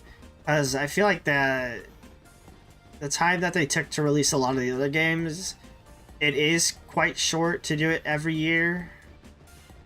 But at the same time, with Z to A, I don't know, it feels like it's been a long time since a new Pokemon game's been released. They unban every kind of every day. Well, they actually have expanded format for TCG where you can play a lot of the older cards. Yeah, because it's like, you know, you gotta get the new... Everybody's... Like, my attention span is very short. And I feel like a lot of people's attention spans are very short, so you gotta keep releasing new stuff over and over. Get us interested every time. Yeah, King, they have a separate format called Expanded where it's like you can play all the old cards mixed in with a lot of the newer cards. I don't know if any card is banned. I'm sure there probably is. But I don't know. It'd be hard for me because I don't know what any of the old cards do. And apparently there are some good older cards.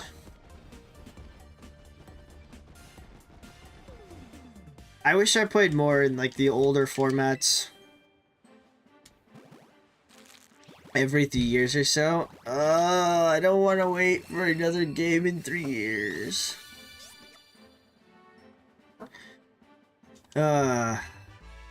Unfortunately. Yeah, no problem. Thanks for coming. I appreciate you lurking. I appreciate you showing up and having these conversations. I wish you luck at work tomorrow. I also have work tomorrow. But we're this much closer to the weekend. I don't know if you work on weekends, but we're this much closer to the weekend.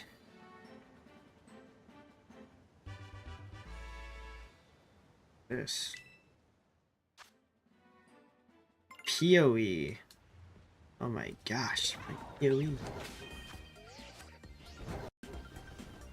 I don't know. Having one day off for Christmas just feels off.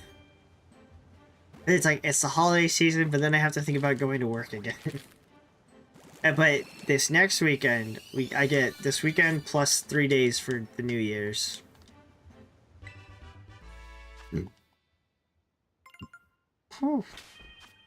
So at least New Year's, you know, big party. You've been making some level. Is it difficult? Is it like pro Mario player status? Pro 2D jumping Mario status?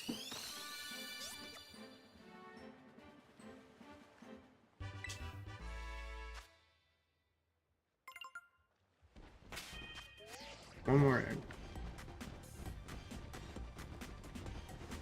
Cause I've never played Mario Maker, but some of them look super difficult.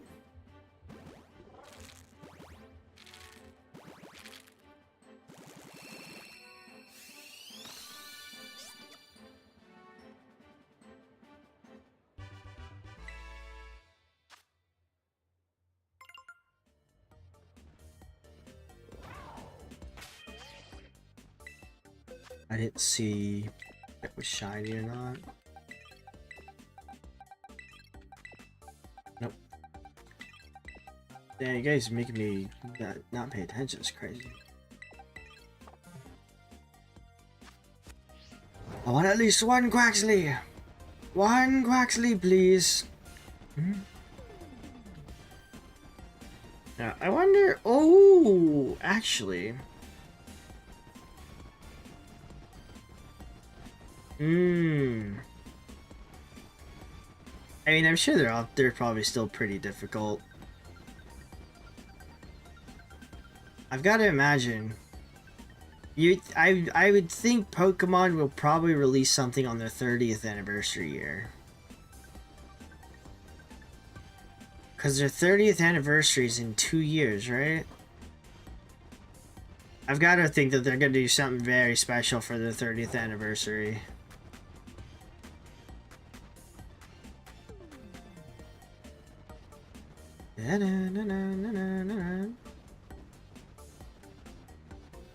Ooh. For their 25th anniversary, they did some reprints of some of the older cards. I wonder if they're going to reprint some of the older cards in their 30th anniversary.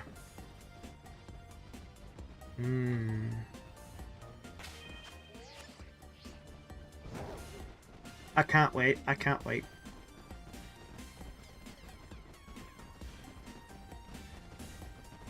Someone important. I thought you like went to bed already. Why are you lowly yelling in the chat? 30 giant Bowsers.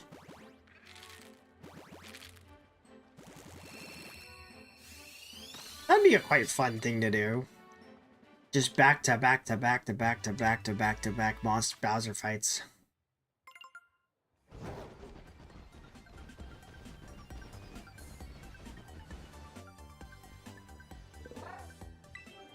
Nuh-uh.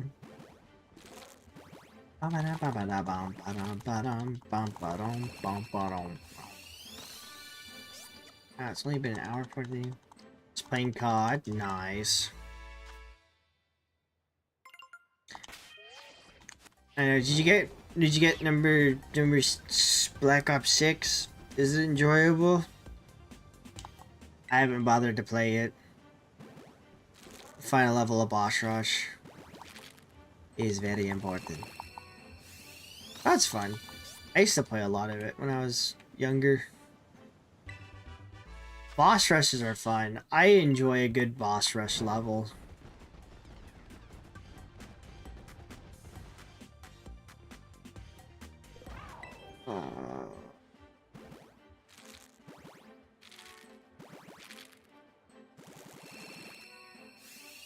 Four.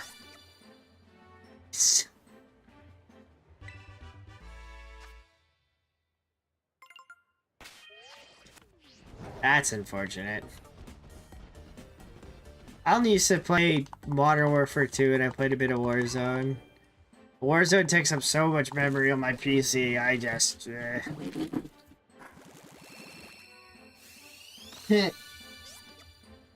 Really? I mean, when I was watching it, it did look fairly interesting. Or it did not look fairly interesting. That's why I didn't bother to get it.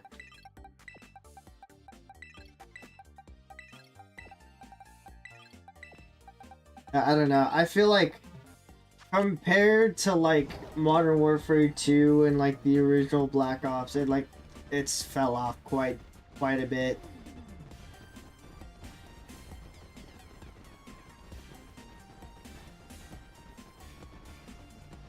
Warzone Pro? That's pretty sick. I used to be pretty decent at Warzone. But then I stopped playing for a long time, and then I just got super rusty, and I never bothered to play it again. But yeah, I enjoy a good battle royale. It's 4-1. That's pretty good. That's actually pretty amazing. Not gonna lie.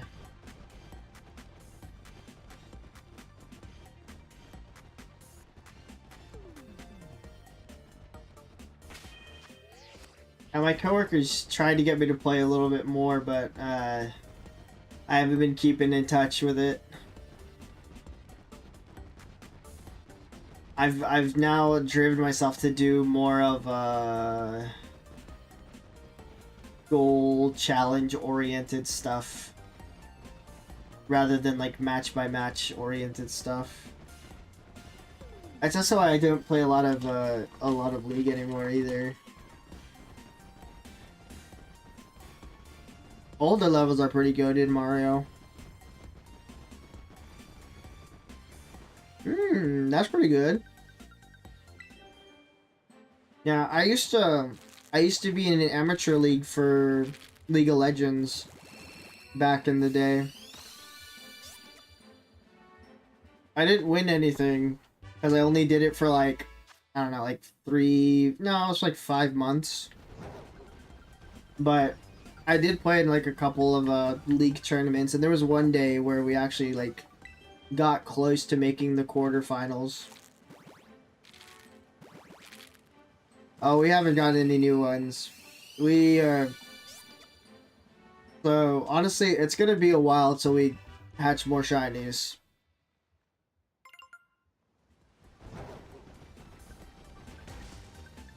What is this?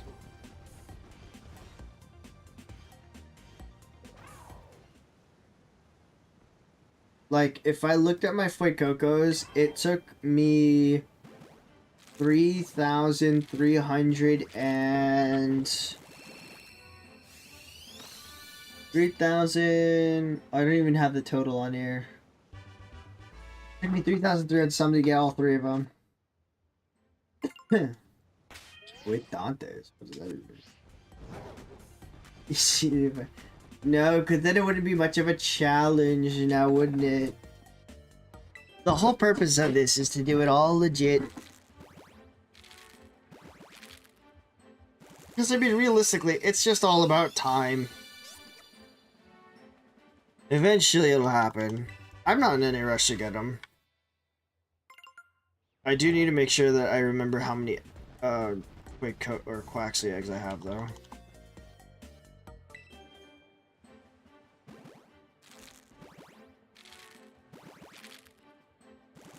But eventually, I'm going to take some time to move to catching other shinies, though. Oops.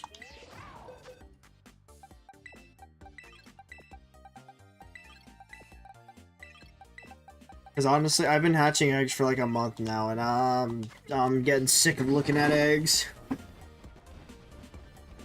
So that's why next week, since I'm probably gonna, well, I'm gonna see if I can stream on Saturday, and then next Monday, we are going to catch evolutions. Which reminds me, I need to write down that I need to look at isolation areas for EVs and all the evolutions, because it's probably gonna be hard to get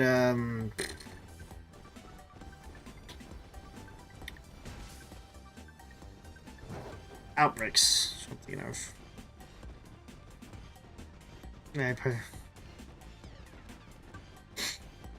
I mean, thanks.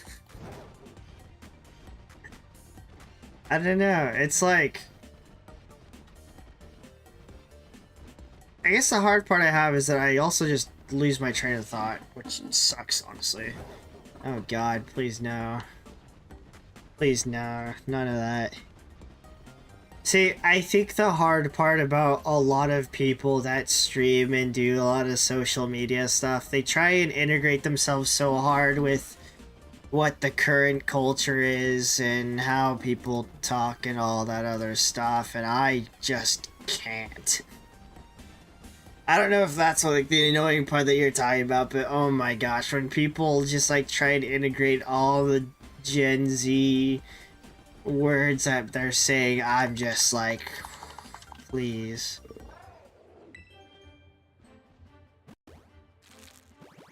I don't know.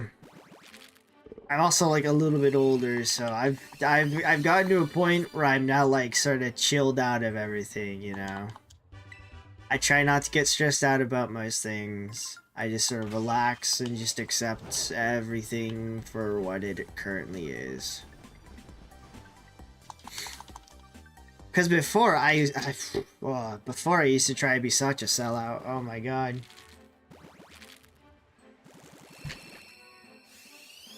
Yeah. I mean, I feel like that's how streaming should be, really.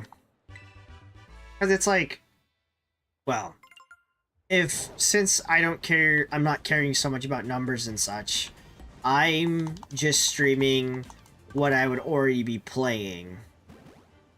And giving myself an excuse to play stuff with the thought of like, oh yeah, you're doing it as a streaming thing, so we can spend X amount of hours playing, shiny hunting, this and that, you know? Instead of making it feel like it's just a waste of my time. What's going on, Dreamy Burst? How are you doing? Plus, when I used to play League a lot, I also played League and watched anime at the same time. So I've gotten really used to playing gameplay and looking at stream chat, playing gameplay, looking at stream chat, all that other kind of stuff. That's kind of how you stream Warzone. Yeah.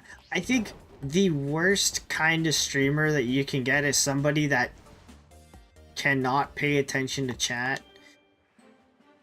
Like, especially when it's like, you know, you're early streaming and you have like, you know, as many viewers as I have now, like even less than that. Like, not being able to respond to messages is like kind of like a beginning for streaming. What's your question, Dreamy Burst?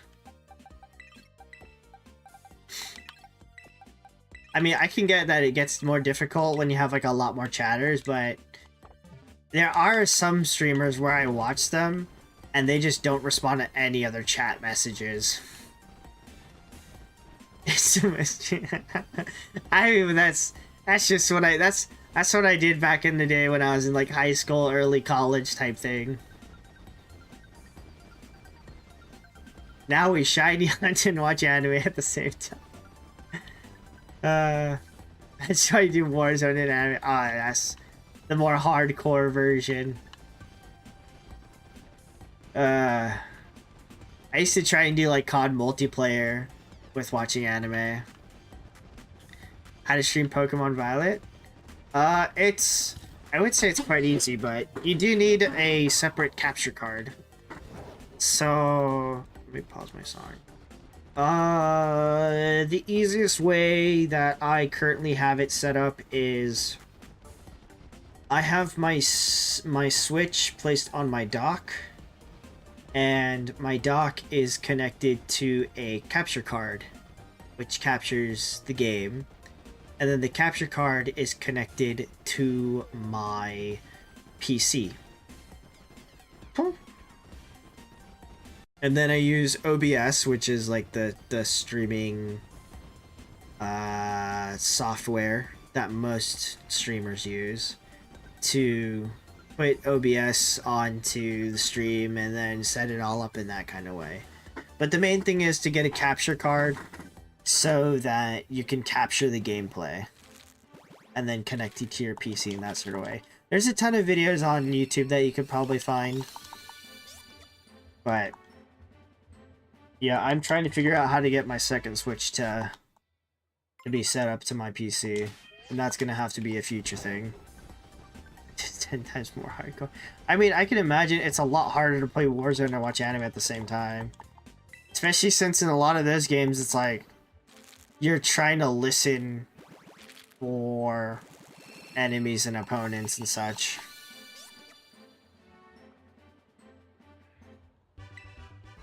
Bam, bam. Yeah, right now I have my Pokemon Scarlet like hooked up to my main monitor.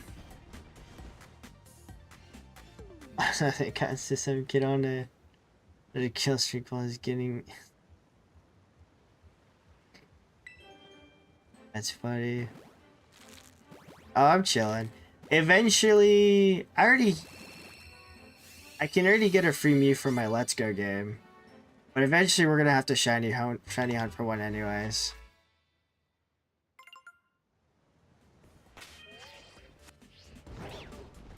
See, I've also gotten to the point where whenever I used to play, like when I play League, right? Or when I used to play Call of Duty multiplayer, I just mute everybody in the game. And I don't listen to any of them. Like Scarlet more than Violet. I like the color red more than purple. So that's why I picked Scarlet. I also kind of like Koraidon more than Miraidon. Hey, thanks for the follow, much appreciated. No other way around it. Just drown them out with anime. You can't hear them if your anime is loud enough.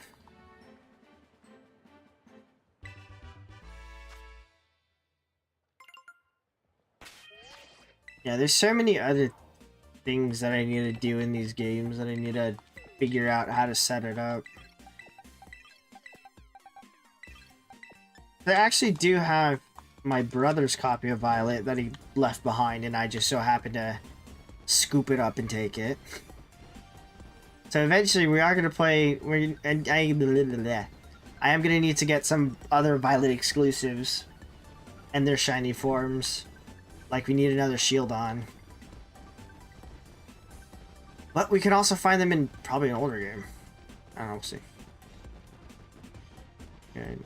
Ah, interesting. That's interesting. Why would they have one game on sale rather than the other one? Was the other one sold out at the time?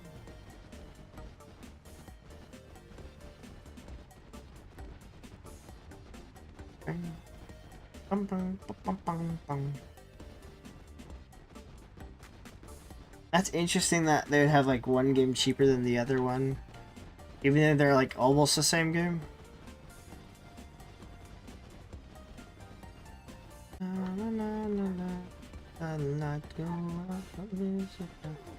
I've got like all of my Pokemon games on my desk. I've got them all set up to like what I need to play and what I need to catch stuff in. Just 30 bucks more. I mean, for 30 bucks more, I would definitely take the cheaper one. Playing the other form of the game is not worth 30 bucks more. That is that's a considerable amount of money.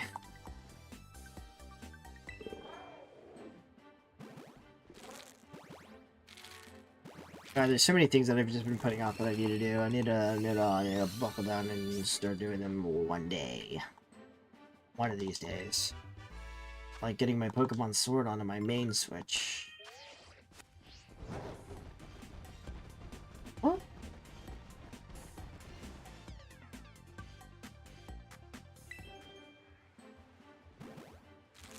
Can I... Oh, my old Switch is almost dead. Where's... I'll worry about that later. Actually, plug that in behind me.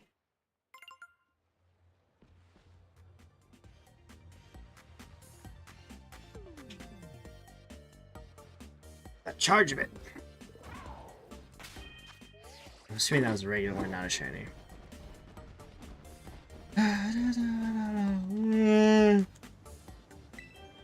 Ah.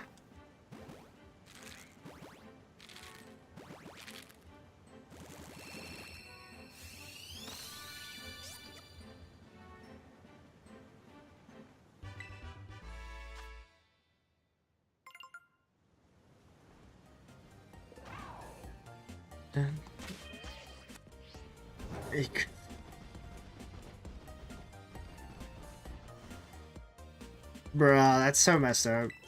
I don't trust other people with my consoles.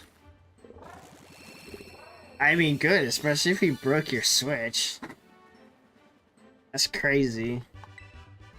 That seems so difficult. It's like, why? That's also happened. Well, I wouldn't say it all happened, but whenever I get the thought of like wanting to throw something, I always think about how expensive it is to replace it. Like my mouse. I have a decently expensive mouse. And I always think about what would happen if I threw it and how I'd have to repay it, rebuy it. Same thing for a Switch. Like, I wouldn't touch anybody else's Switch because I'm afraid I would break it and then I would have to buy him a new one. And they're not, like, cheap, you know.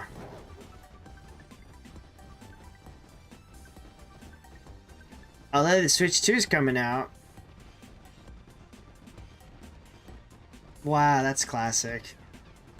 Classic, snap it in half. I have a Razer mouse. I don't remember what it's called. Let me see. It's a wireless mouse. This one? No, it's not that one. Bum, bum, bum, bum, bum, bum.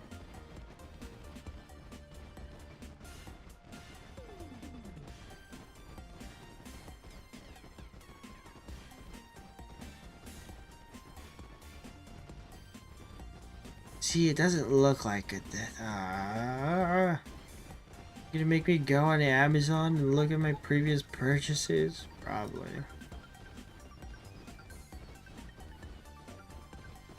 Now, 300 is not cheap. I would consider cheap like...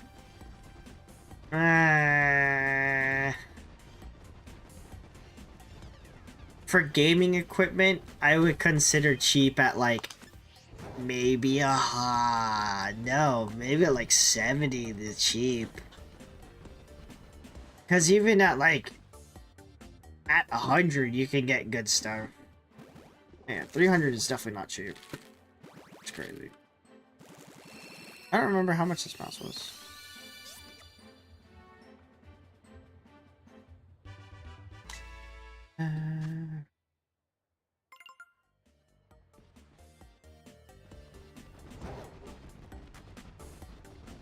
Oh, if only I could find it.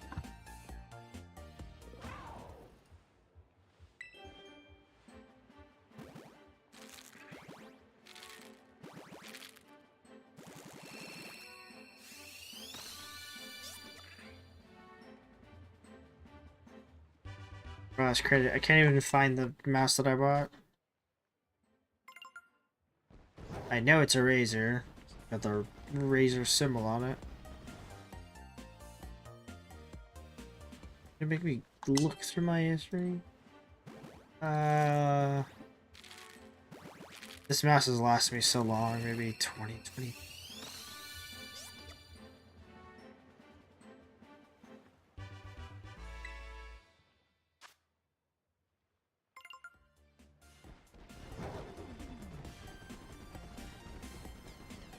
I'm trying to guess when I got it so I can see if I can find it.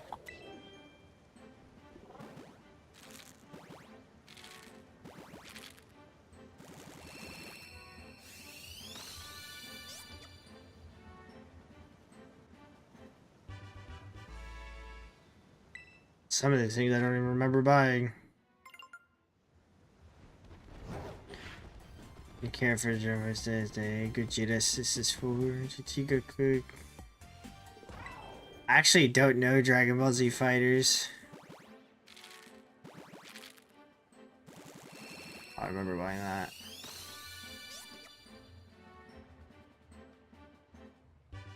I actually played it for a brief moment, but I did not understand what I was doing in the game. Oh, here it is. The Razer Viper Ultimate Hyperspeed Lightest Wireless Gaming Mouse. $128. That's decently expensive. I definitely don't want to like spend money to buy a replacement either.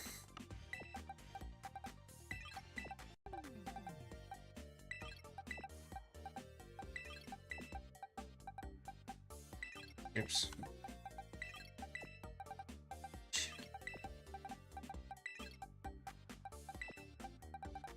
Yeah, I found the one that I bought. I just had to look through all of my old Amazon purchases. So close. Yeah, I think when I saw it, it was like 2021, so I've had this mouse for a while actually.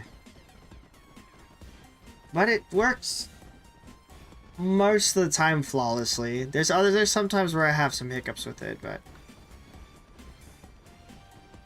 overall, it's still a pretty good mouse.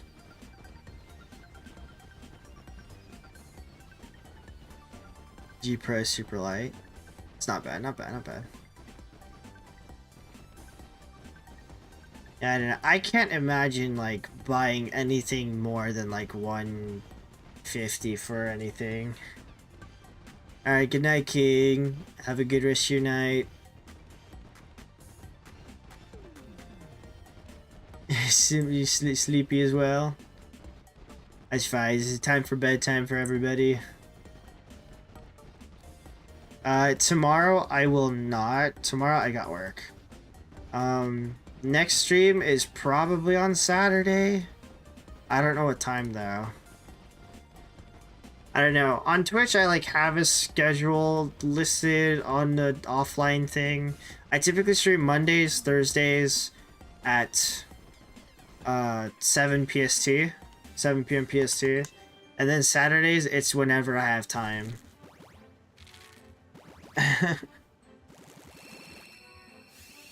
Yeah, tomorrow I also play Pokemon TCG at my local. Alright, no problem. I'm glad you guys showed up. I'm glad you guys have enjoyed yourself. Oops. I'm glad you also let me test out the timeout feature on YouTube.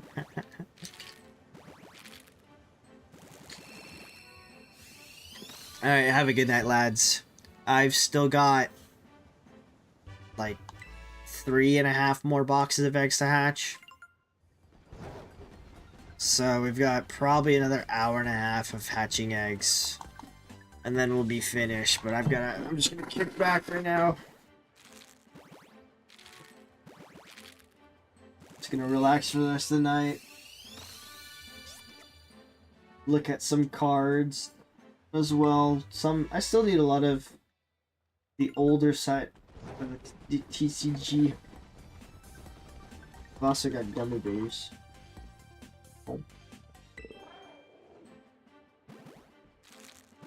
Need all the sugar to keep me awake.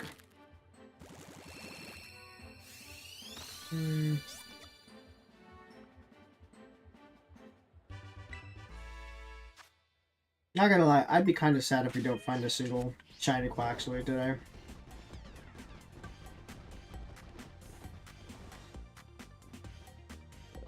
Because that means we'd be pretty close to odds.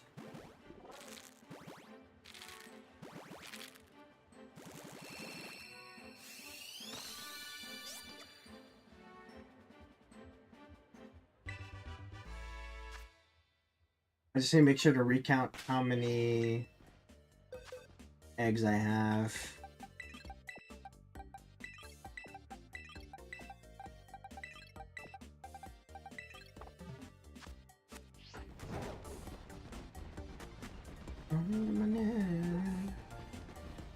We got 7, 8, and then part of 9. So I think we have like 3 boxes of eggs. Welcome back, King Enderflame. Everybody else went to bed. Everybody was like just went to bed like a couple of minutes ago. Now, how did the testing of the Mario levels go?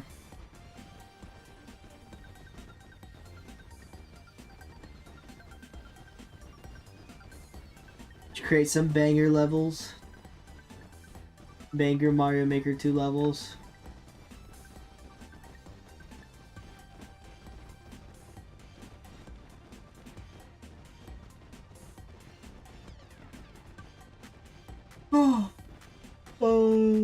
Oh gosh, I'm about to fall asleep. It's not even 9 o'clock yet.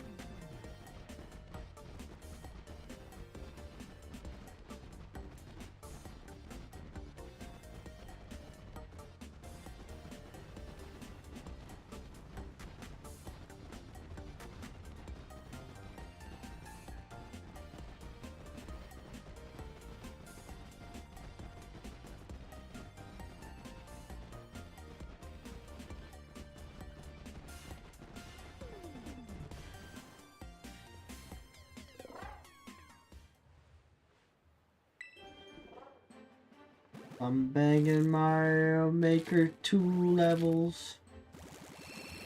Fix some enemy placements. Nice, nice, nice.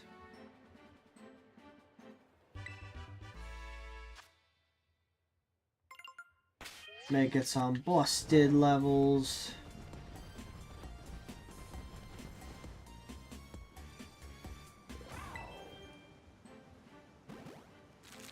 Oh. I always get in the mood to want to play Mario 64. But that's like, I think because it's like a 3D version of it. Or Super Mario Odyssey, actually. I haven't played that in a long while.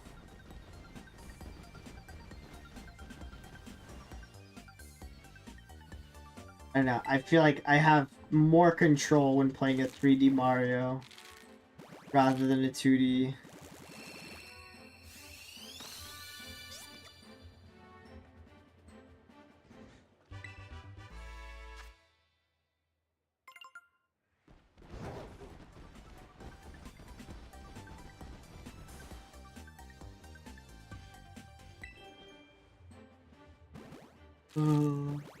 That reminds me. Oh, actually, if you remember, I need to finish editing a video for this weekend. I also had a short in mind. Oh, right. Remember that.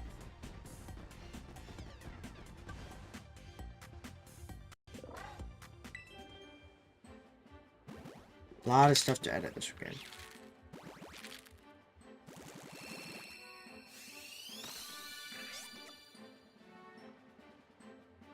I was gonna do this Sprigatito hatching stuff.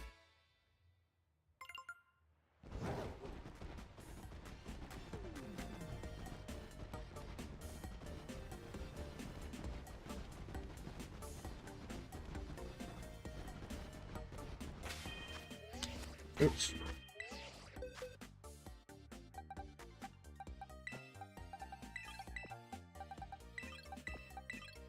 No, no, no. It's the hardest movement for me, swapping eggs around. Sometimes I just wish I missed a shiny. At least with hatching eggs, just so I can go back and find it and be surprised.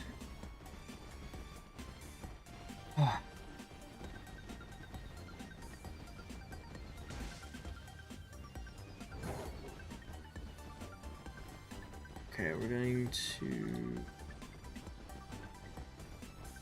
I really want to look at this belly bolt. Ooh.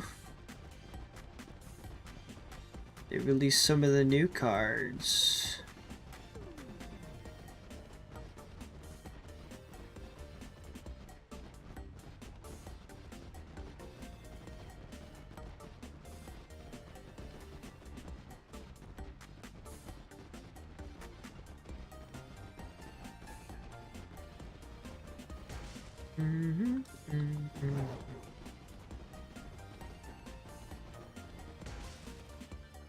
All these people, all these people. I need to get the itch off my nose. Wait, where did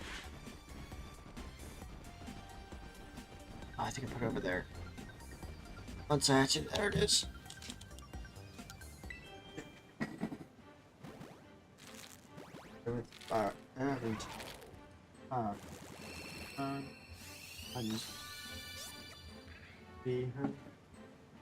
Oh, that almost fell.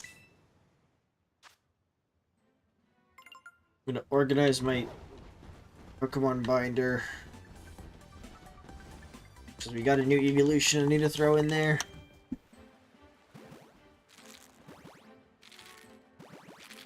I gotta make sure I'm not missing any commons. Yes, sir.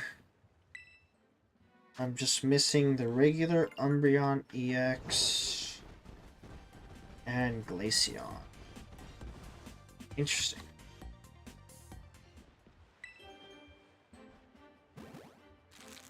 Oh, I haven't even pulled a regular Umbreon card? Really?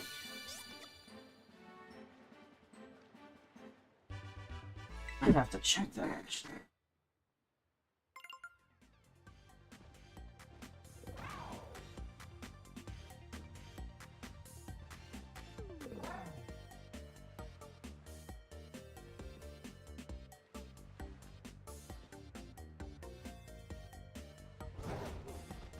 Just gonna be in the middle of organizing stuff.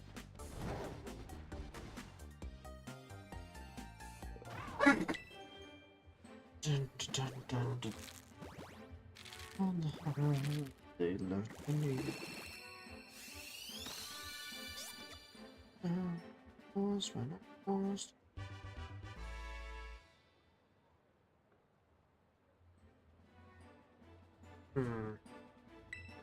I'll be kind of annoyed if I didn't pull a regular Umbreon.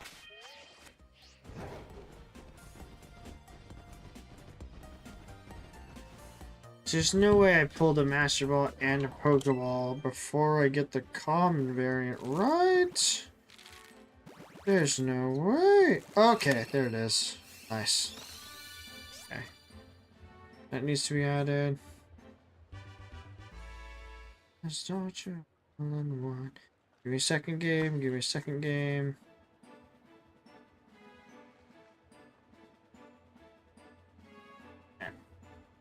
Excellent. Excellent. Glad I... No! Okay. All the cards fell on the floor.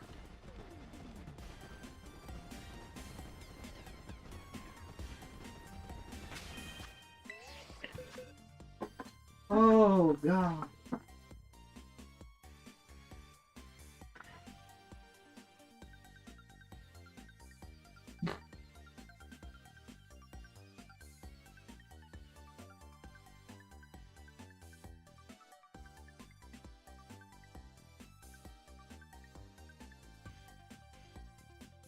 I need to clean this up. I need to clean.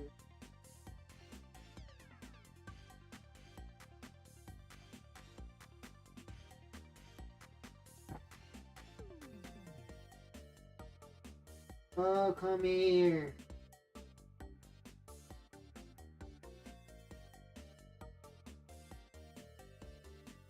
$5. How much? This charger. I don't know.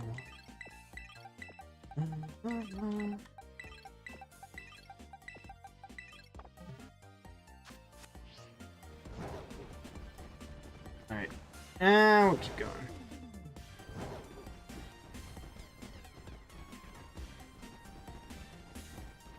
Actually, we'll be right back. I go to the bathroom chat.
Whoosh! Eek. Okie dokie. More eggs. No problems.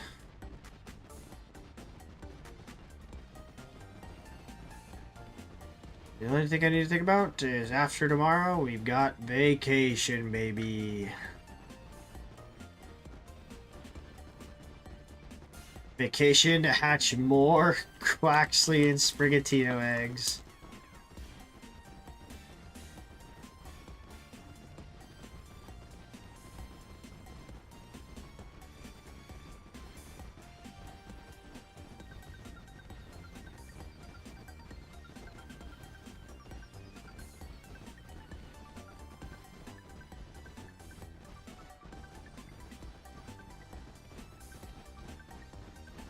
I need to move a Cumbrian card to my binder.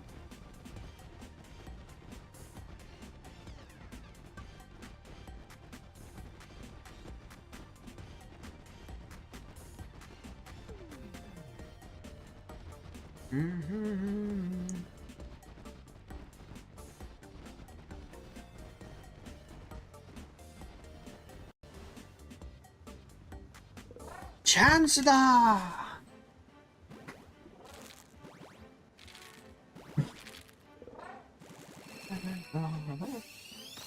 Oh, I need a sleeve. Check.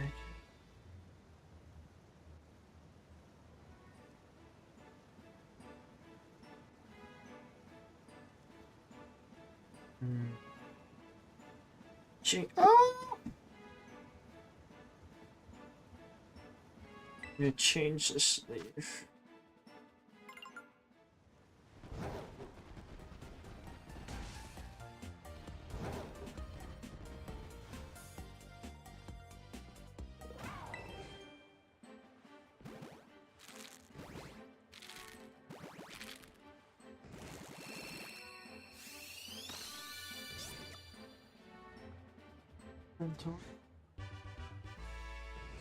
Dun, dun, dun, dun. Where did I?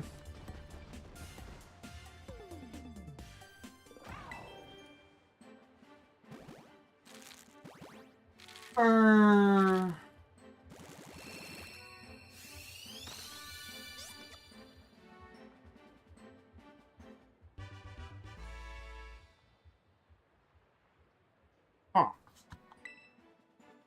I am missing a deck box, and I don't know where it went.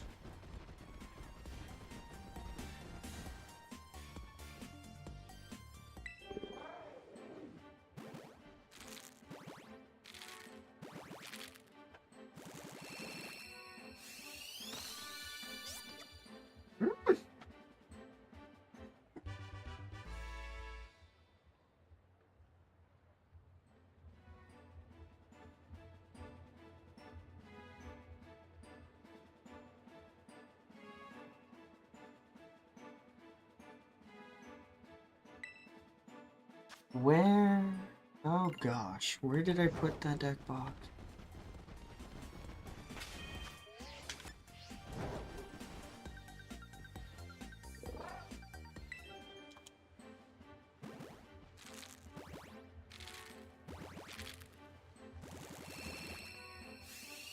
The deck is not good at all.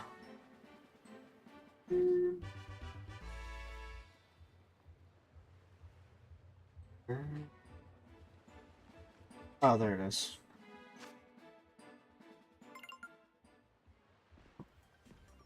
Okay, let me just sleeve this real quick.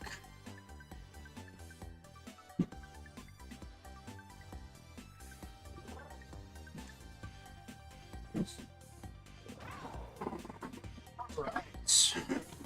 Next, batch of eggs.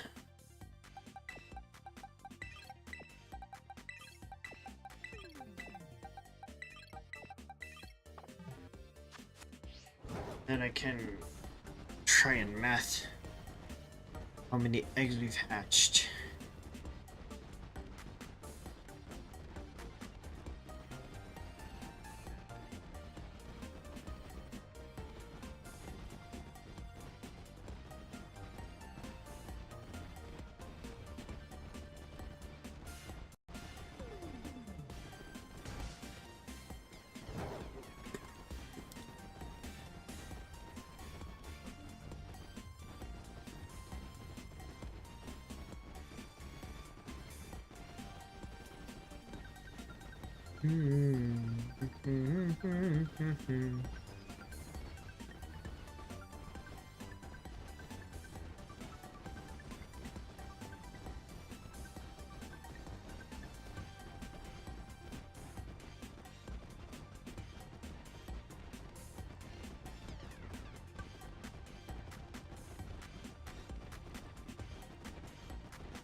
I'm gonna figure this out real quick.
I can't find it. I give up. We'll find it later.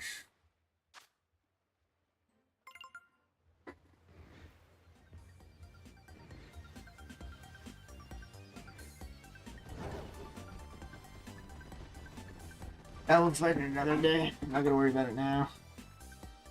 Got all these eggs to hatch.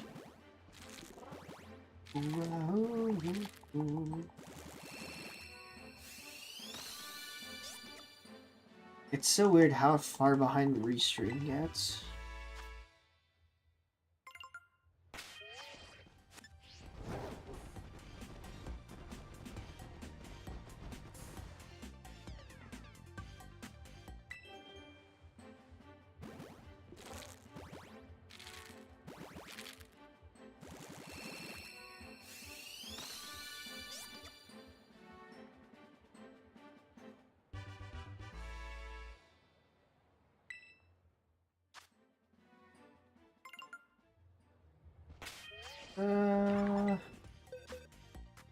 Try this song.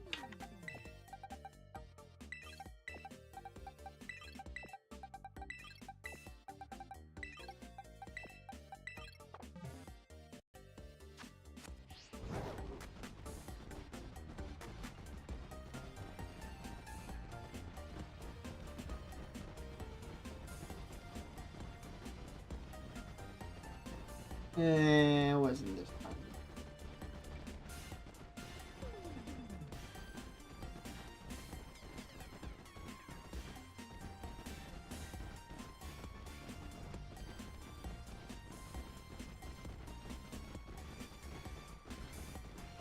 It's by the same group.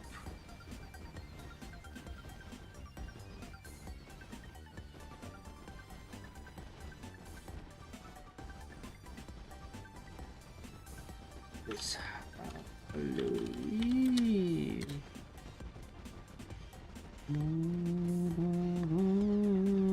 There it is. That's what I wanted to do.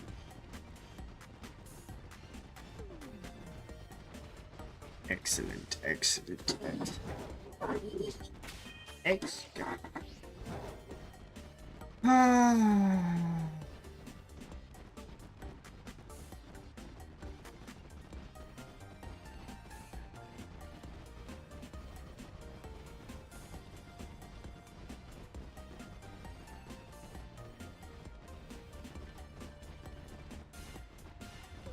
Where's my pen? Because after this, we'll probably be at... I have to assume close to 500.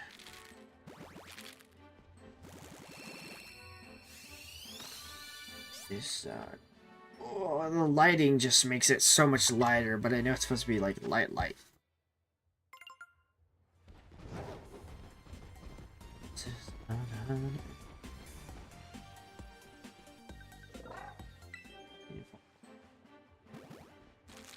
Screen.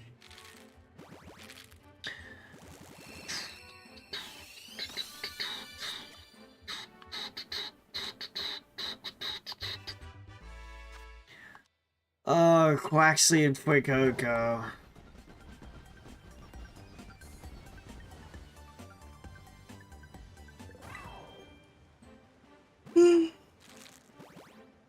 Boom.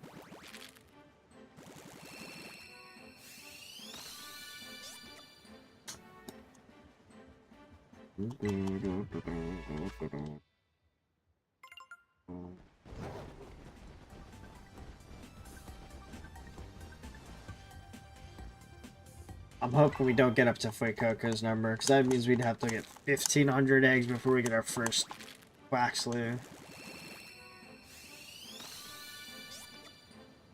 And I don't want to go triple over odds for the first one. Or the second or the third one.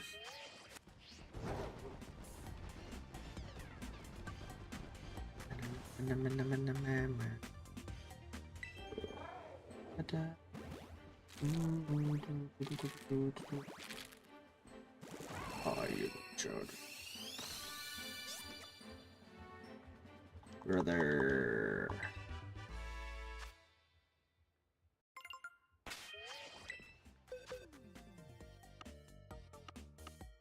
Oh god, we have so many.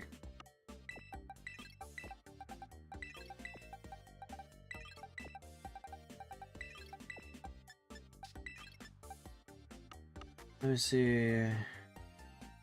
1, 2, 3, 4, 5, 6, 7, 8, 9, 11. 270 minus 11.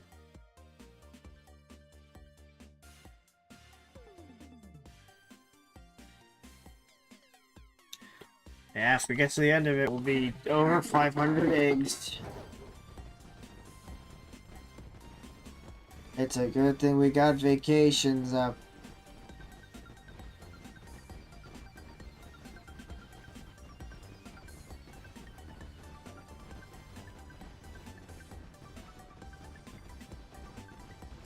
Oh.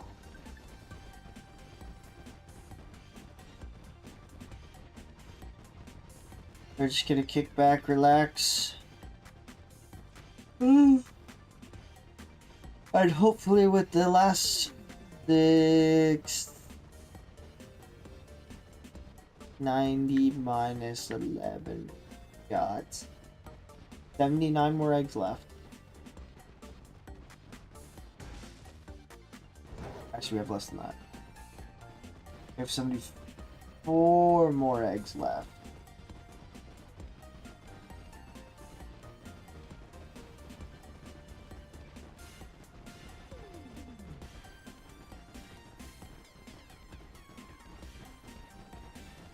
$74 eggs. 5.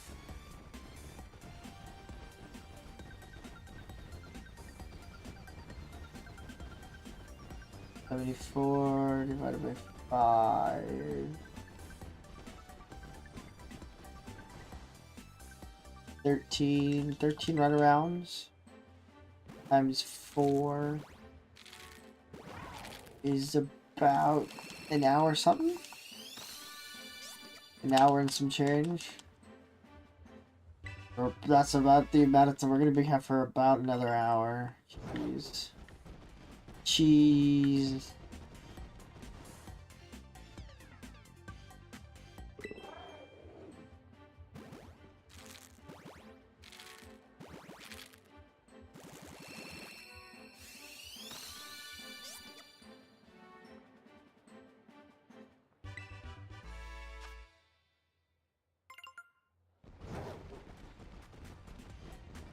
Oh.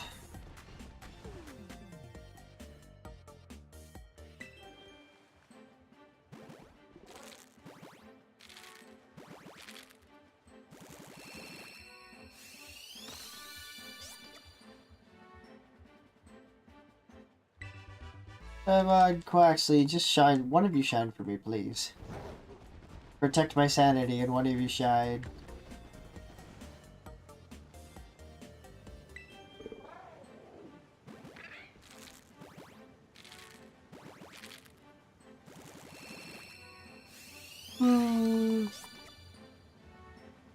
Holy spit.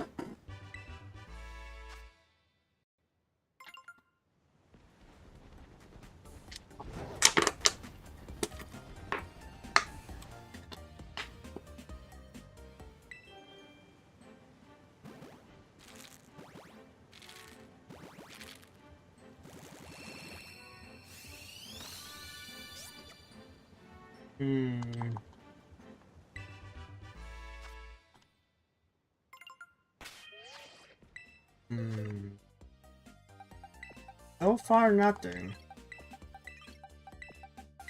By the end of tonight, we will be at a little bit over odds. Well, actually.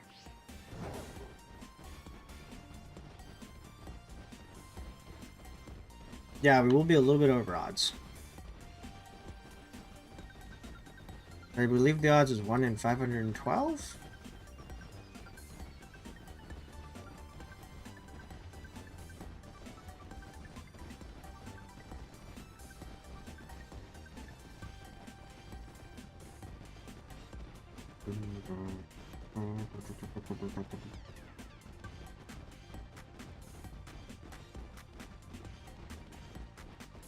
I got all this sugar, should keep me awake.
I don't know if that was a shade or not, I didn't pay attention.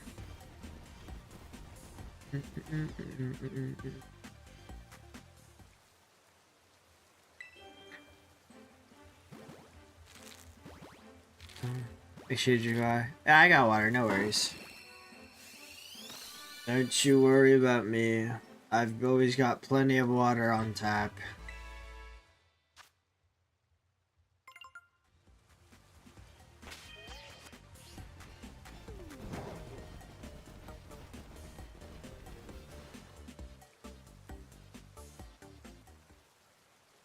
Oops. Did not mean to close that.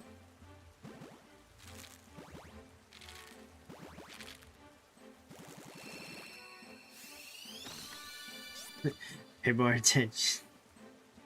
We're working on it, we're working on it. I'm trying to, making sure I multitask on everything. Woo!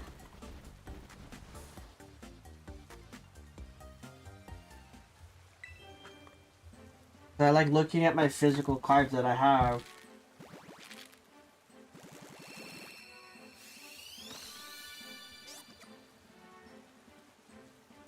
And it's raining in game.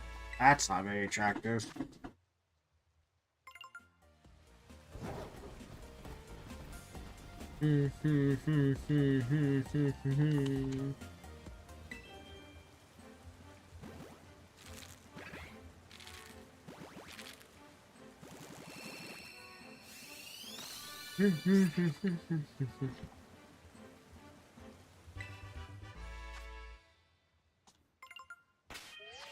I mean, we're gonna check through all of them anyway at the end of this, so...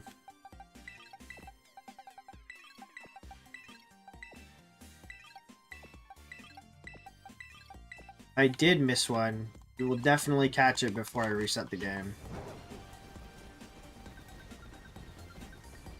So I'm not too worried. There's just a lot of eggs that still need to be hatched. Because I thought we were already on box 8. We're still on box 7.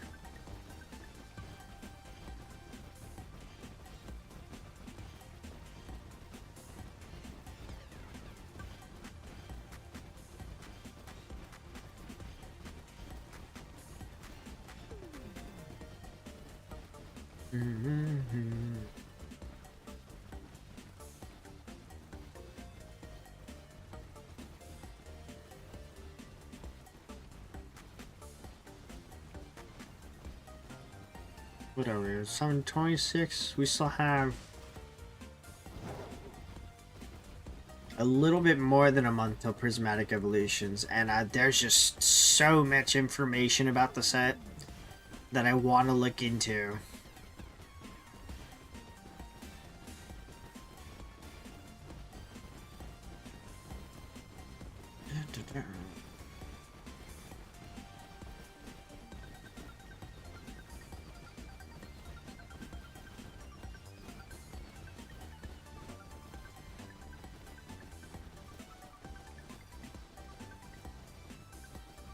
Especially since normally I watch anime while I'm doing this.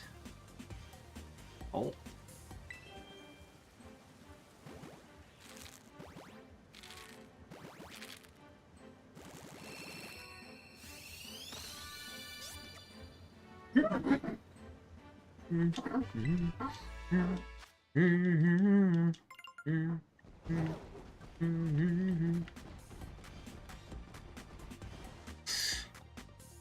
Come on, Quaxly, shine for me.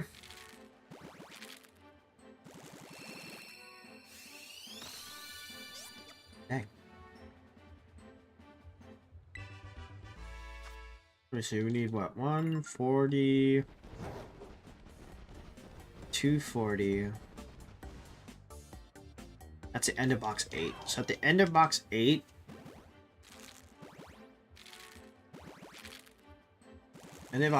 End of box 8 plus 6 will be at odds.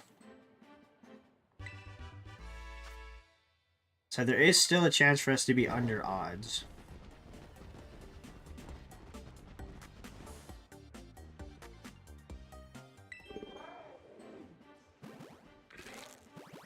There's still so many other shinies that I need to think about.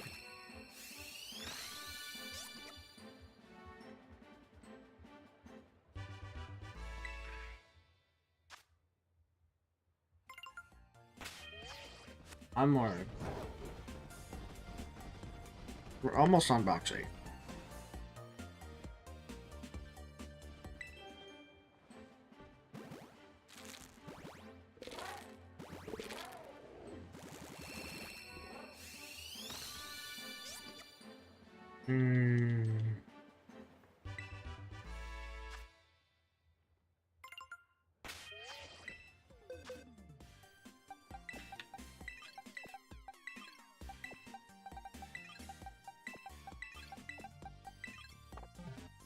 With no sign of a shiny.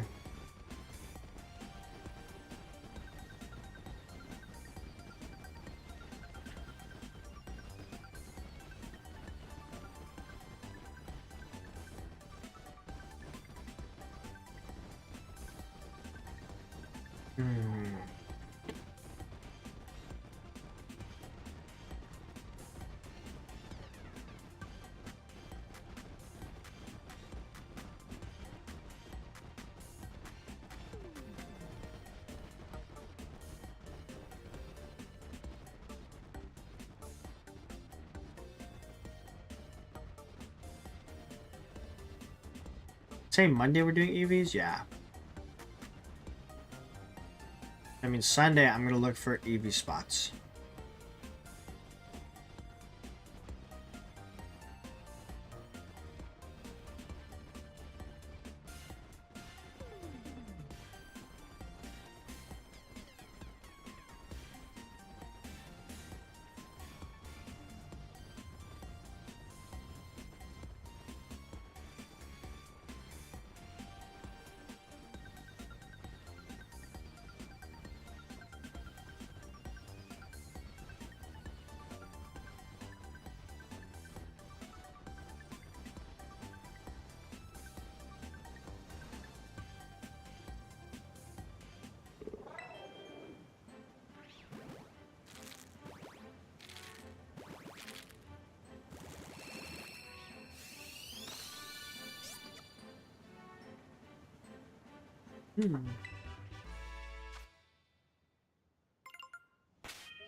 I wonder if my other switch is charged yet.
Be charged.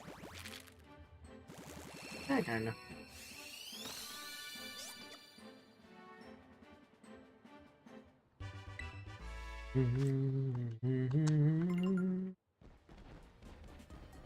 Let's see.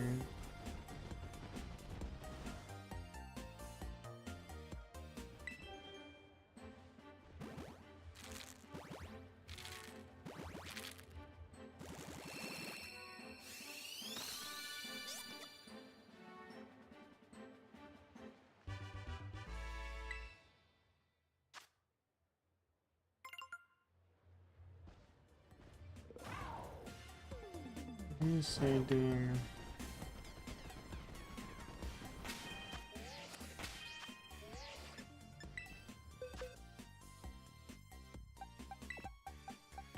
Almost done box 7.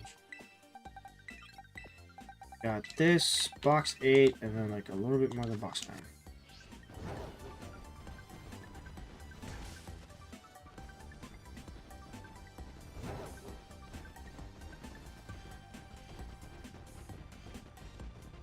Ah.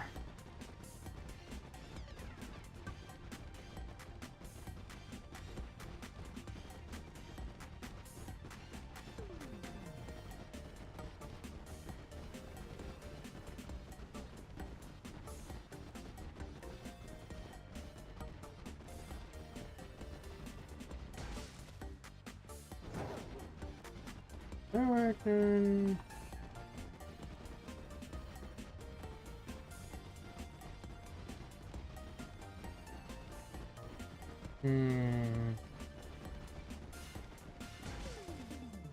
I have to test something after stream. Let's see what's right here.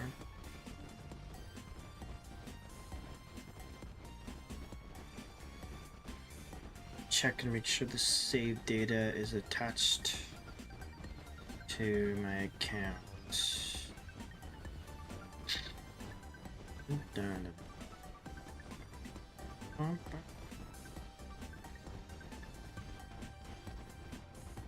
Bow.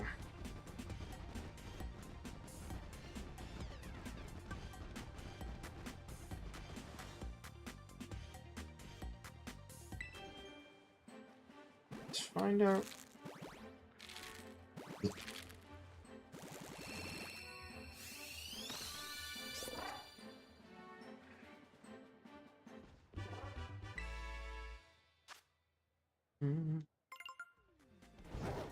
Oh.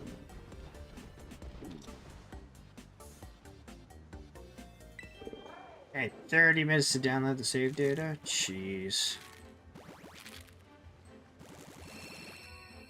Oh, never mind, it's going faster.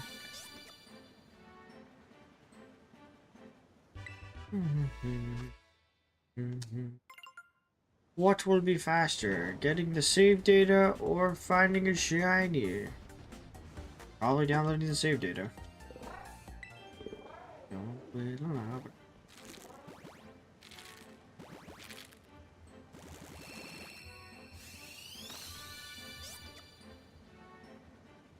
Okay, new song.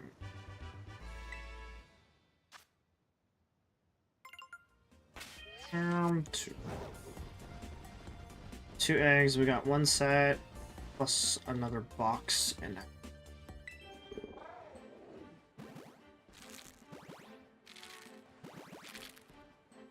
Oh, box and a little bit more than that.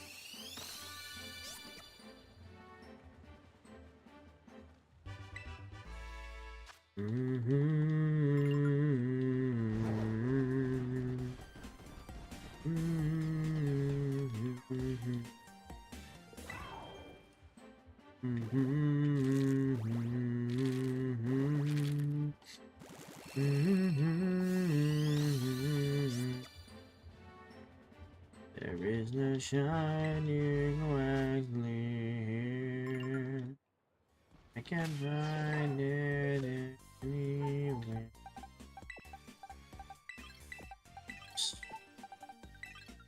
Oh, that's not what I wanted.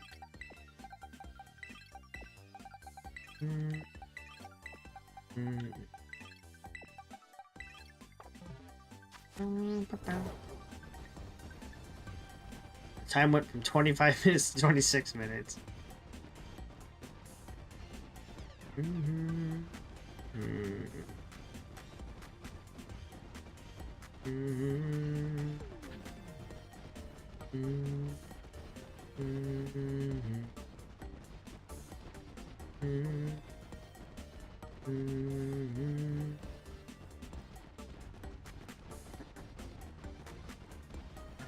So we've got what? 5, 6. Jeez, 6. Probably still like another 45 minutes of hatching eggs.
Almost out of water.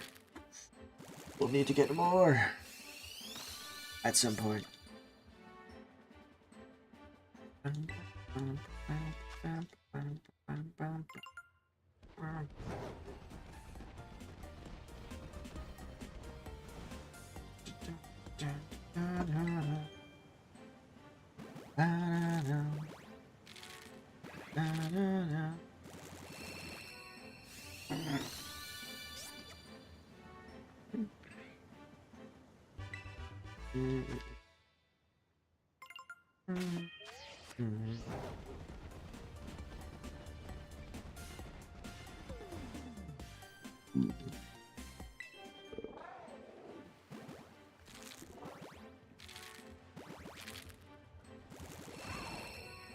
Oh,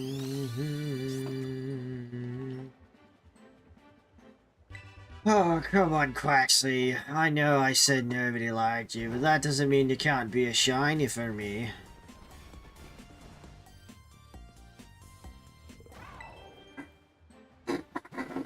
Oh, this feels like it's gonna take the longest.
Come on, baby.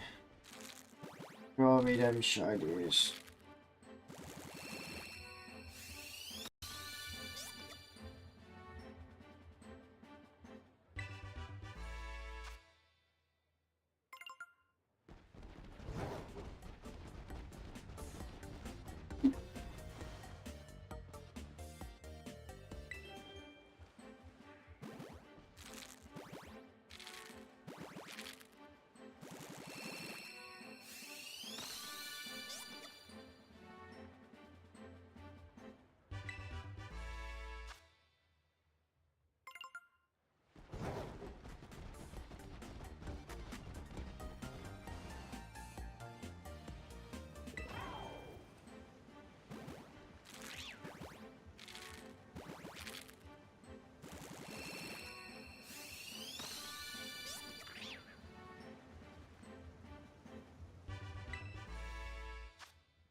Oh, it feels like I gotta take a nap.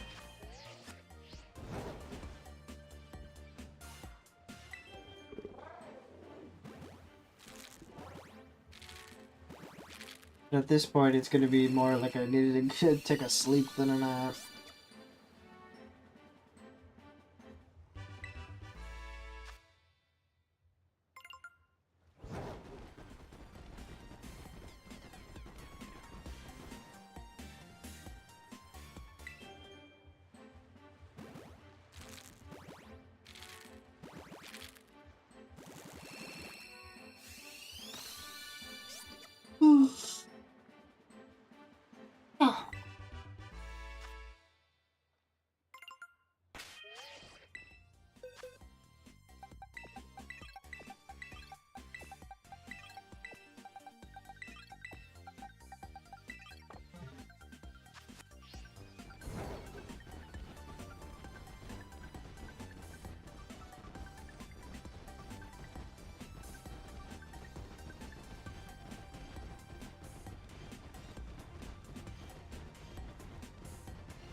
Wondering if it feels like it's taking less time to hatch over here.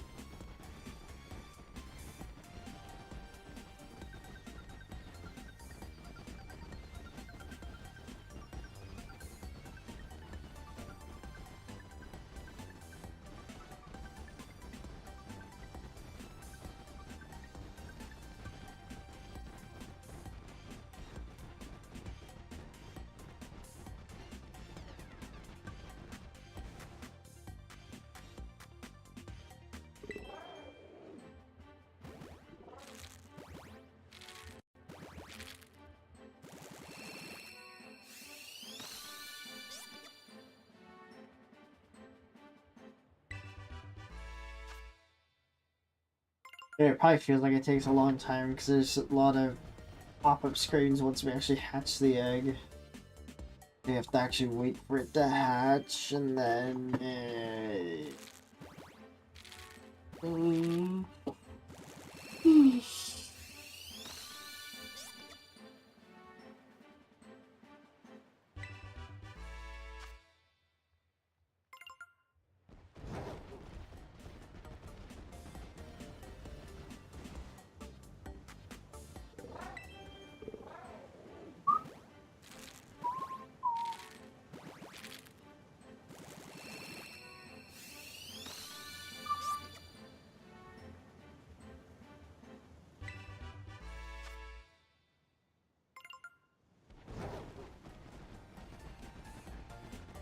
Yeah, everything's focused up on. It looks like it still takes roughly around 4 minutes to hatch all 5.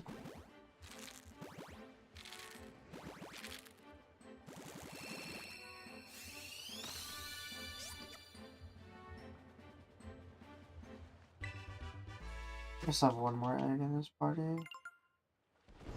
Check.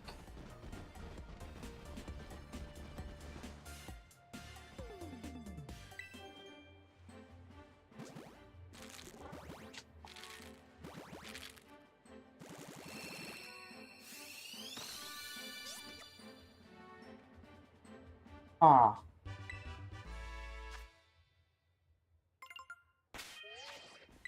That was actually faster. It took us like almost 3 minutes. A little bit over 3 minutes.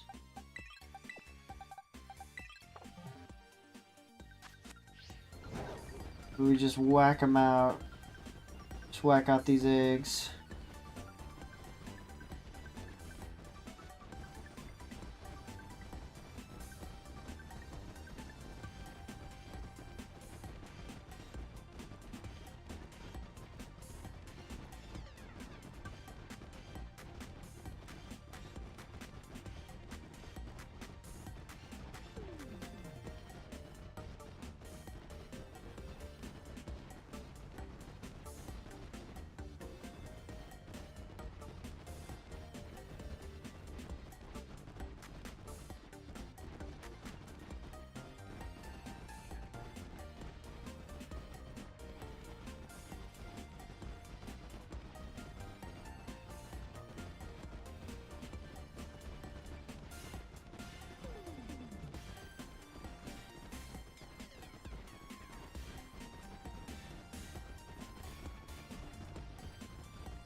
Second, I'll just get this time to look at. Well, no, there's probably a video on there.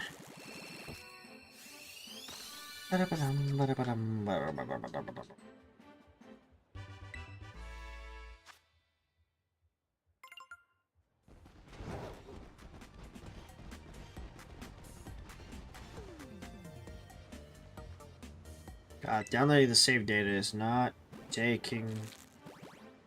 Well, it's taking forever. Time's not moving down at all.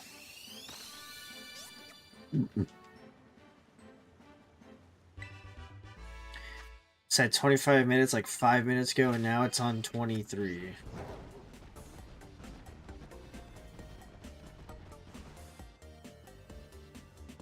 Oh, went to 24.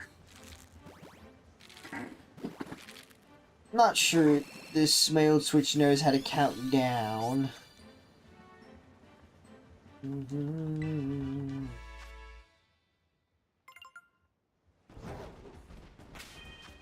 Two left.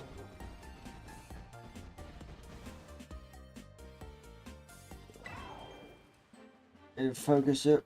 Hatch these eggs. Almost done.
But Quaxly just won today. Just won while we're still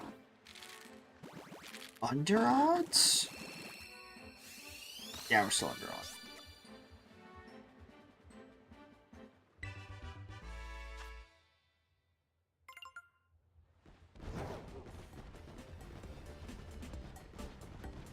And once we start getting into box 9, then we're getting to over odds.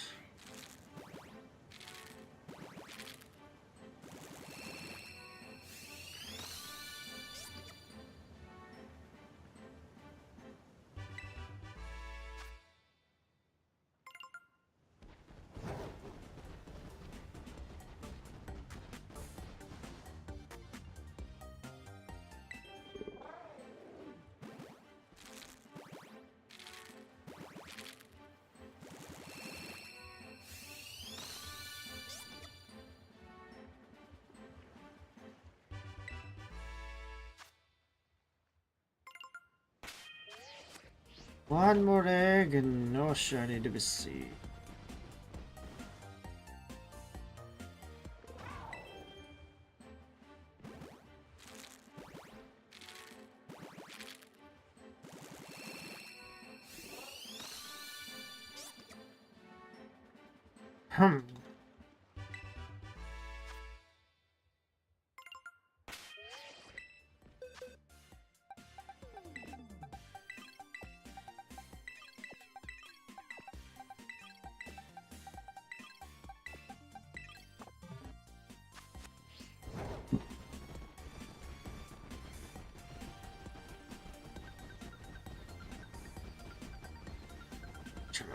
Somehow.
Oh, Quaxly, how I wish you would just shine once for me.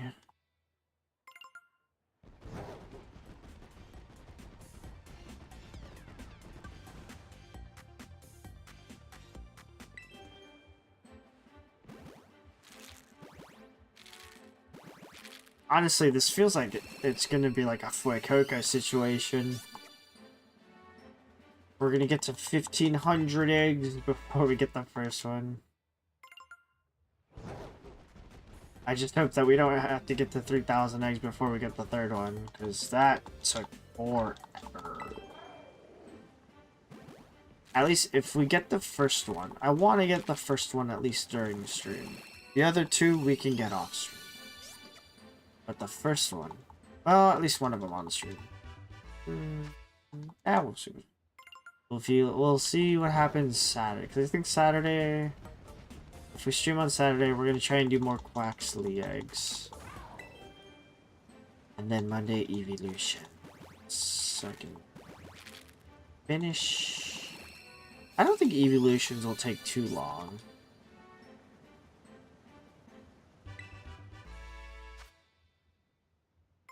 I think for that one, it's just going to have to be a motivation on how long it takes me to video edit for that one.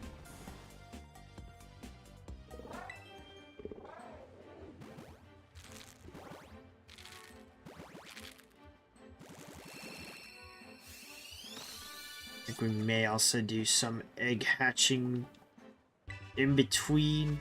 Probably offline though.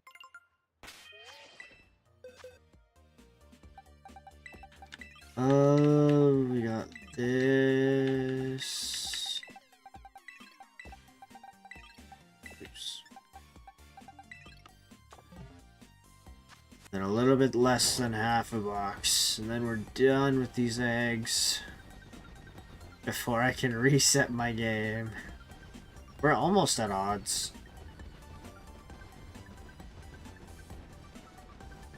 At least what I think is odds. I'm pretty sure it's 1 in 512.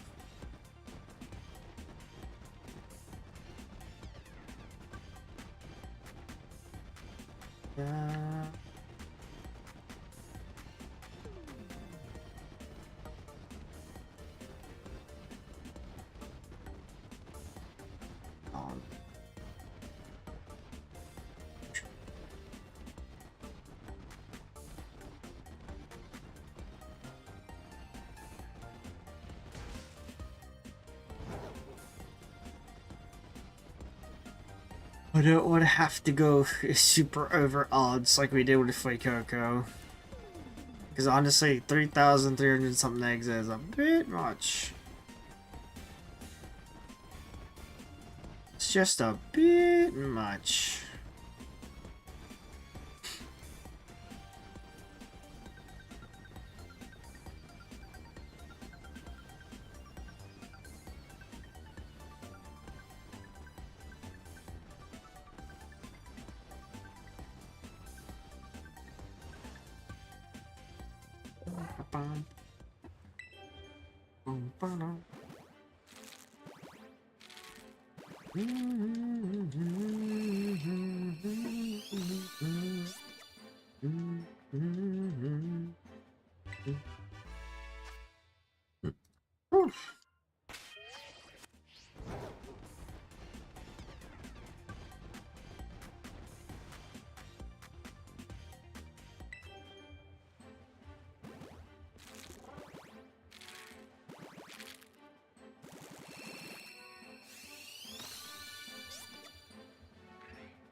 I also realized in Sword and Shield, I'm probably going to want to get a shiny charm.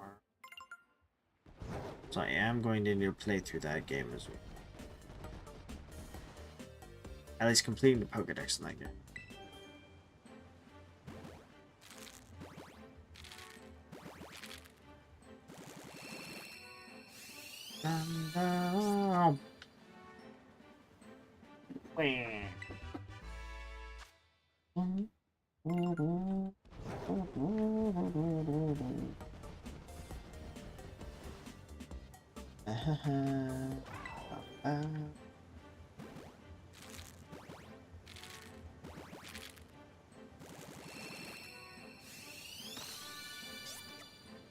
Brother Almighty.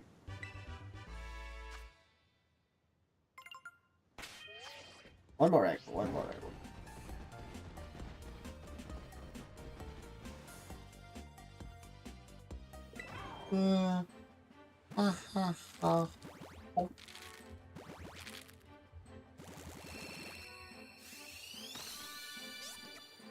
This was egg 240.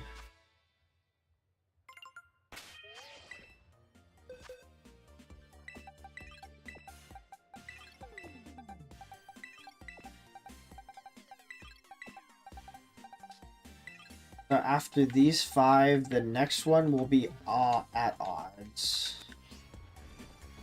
Yes.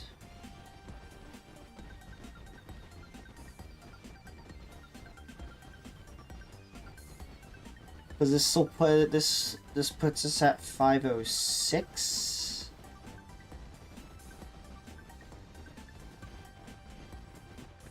At least I think it's 506.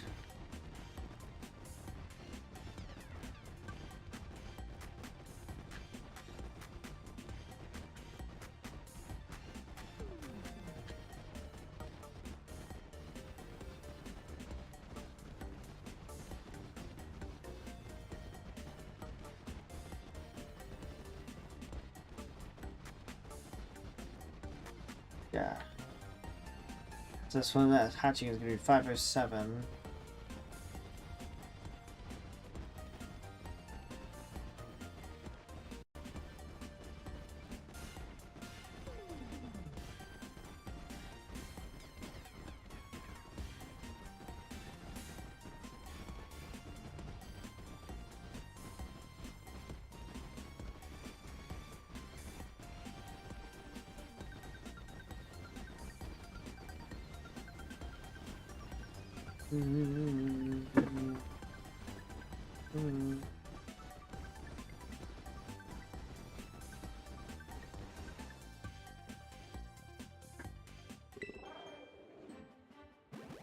Oh, the downloading day is almost done. That's a good thing.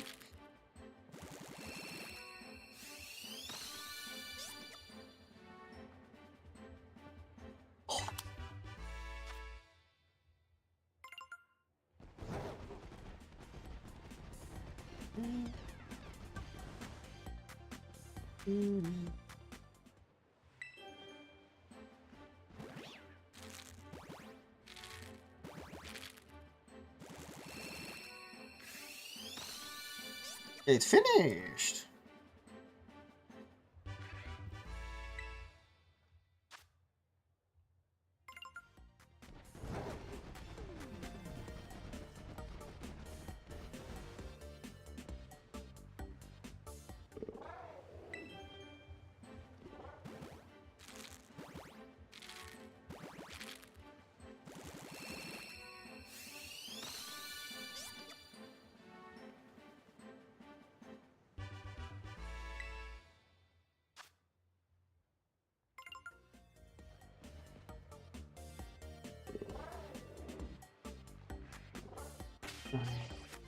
Two words.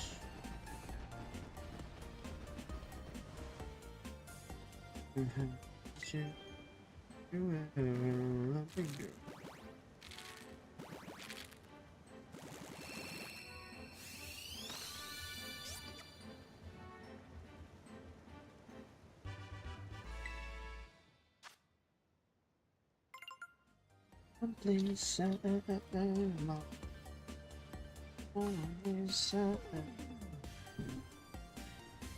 charge the switch again because it's almost dead. Wait, shiny one, we're back to turn.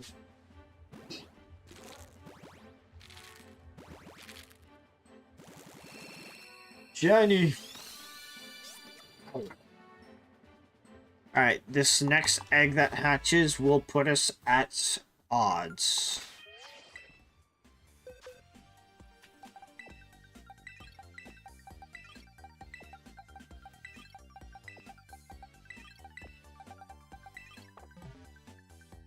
We have like 3 more runarounds. And we're done for tonight. So it's about 12 minutes of hatching.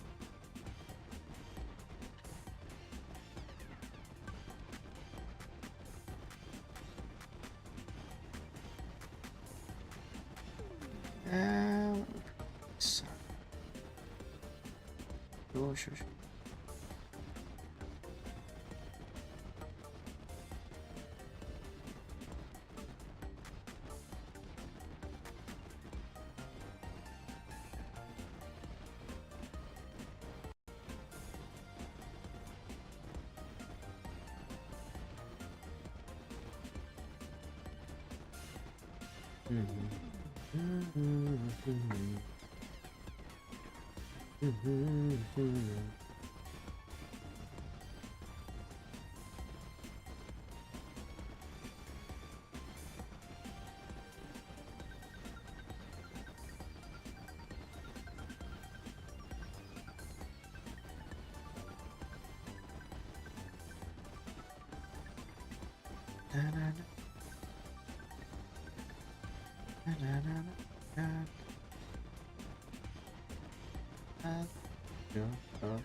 Alright, this Quaxly puts us at odds.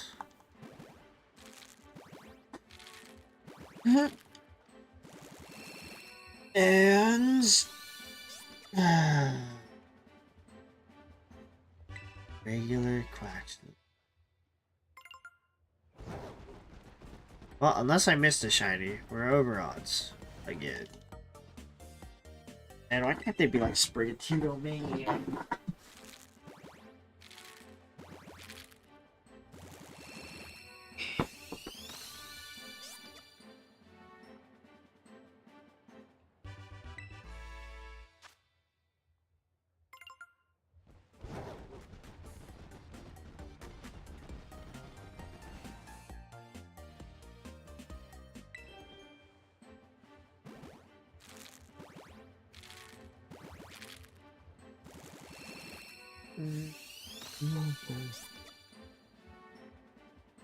Let's go, should probably have it.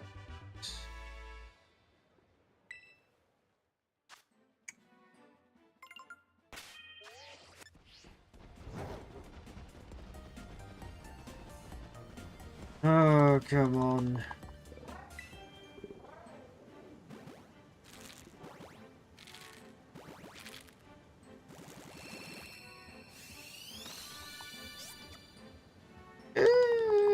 It's not the blue we want to see.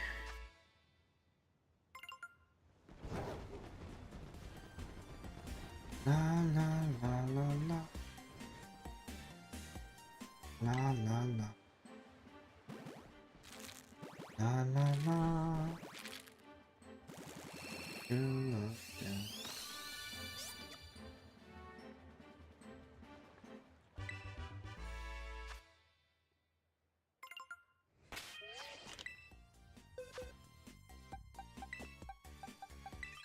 Alright, 2 more runarounds and then we're done for tonight.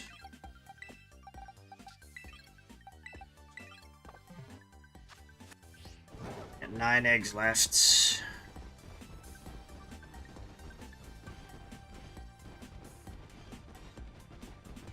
How about 2 rounds of the song?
Can we get it within these last 9 eggs?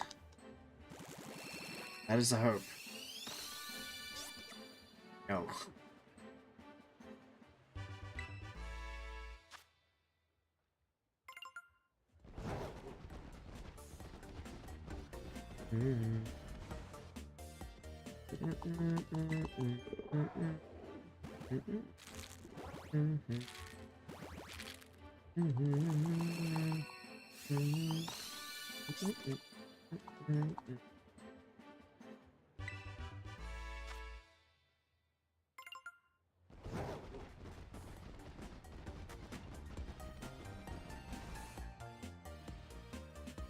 How about give me the shot?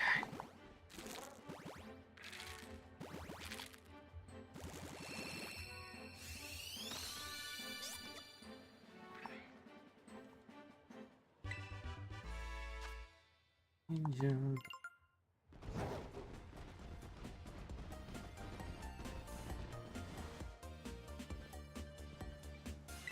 La, la, la, la.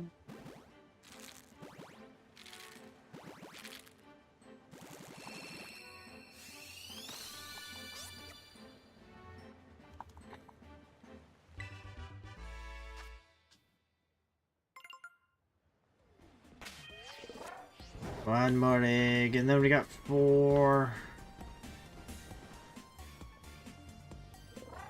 Last 4.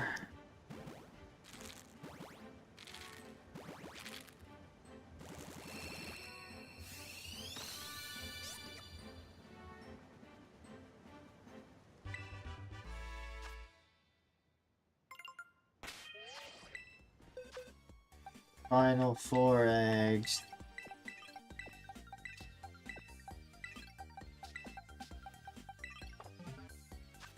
Then I have to check to see if I missed any.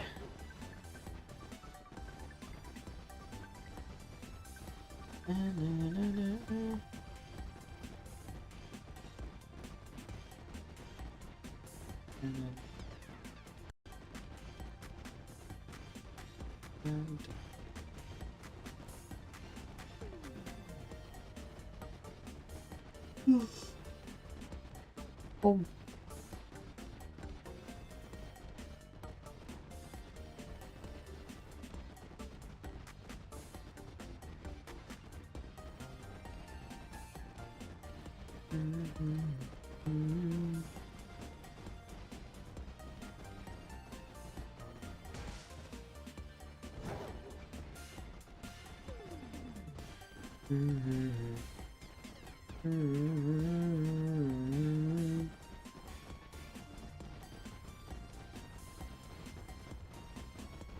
Come on, brother.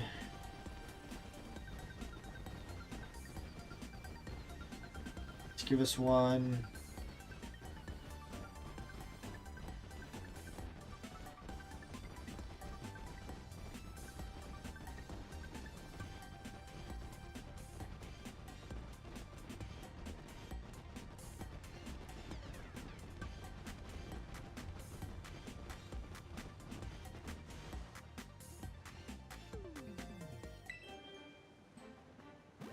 The final four.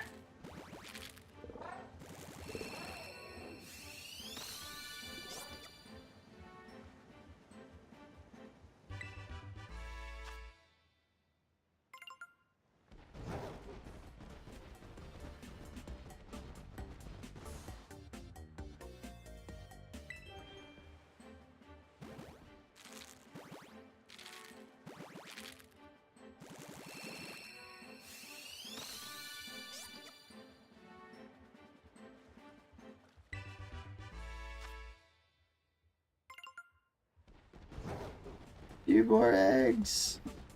No.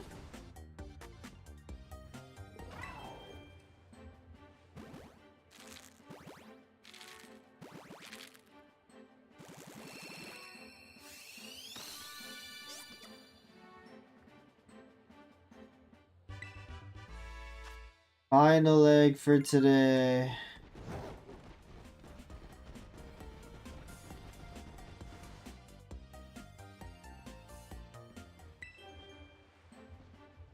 Okay, and then we will be at 59.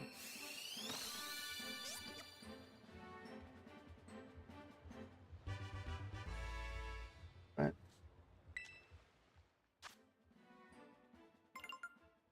15.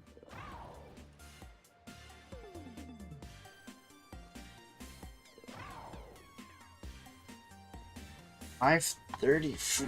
No, we got 525. Alright, let's check just to make sure we didn't miss any.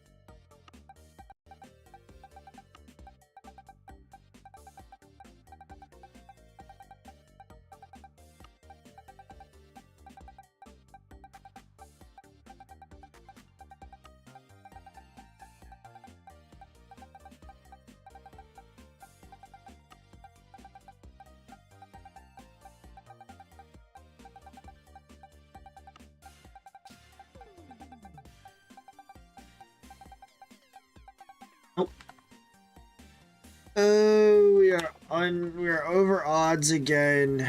Well, we're gonna end it there. Well, I do want to thank you all for showing up. Very much appreciated. Stream again on Saturday. More eggs. And then we'll do evolutions next week. So, I hope to see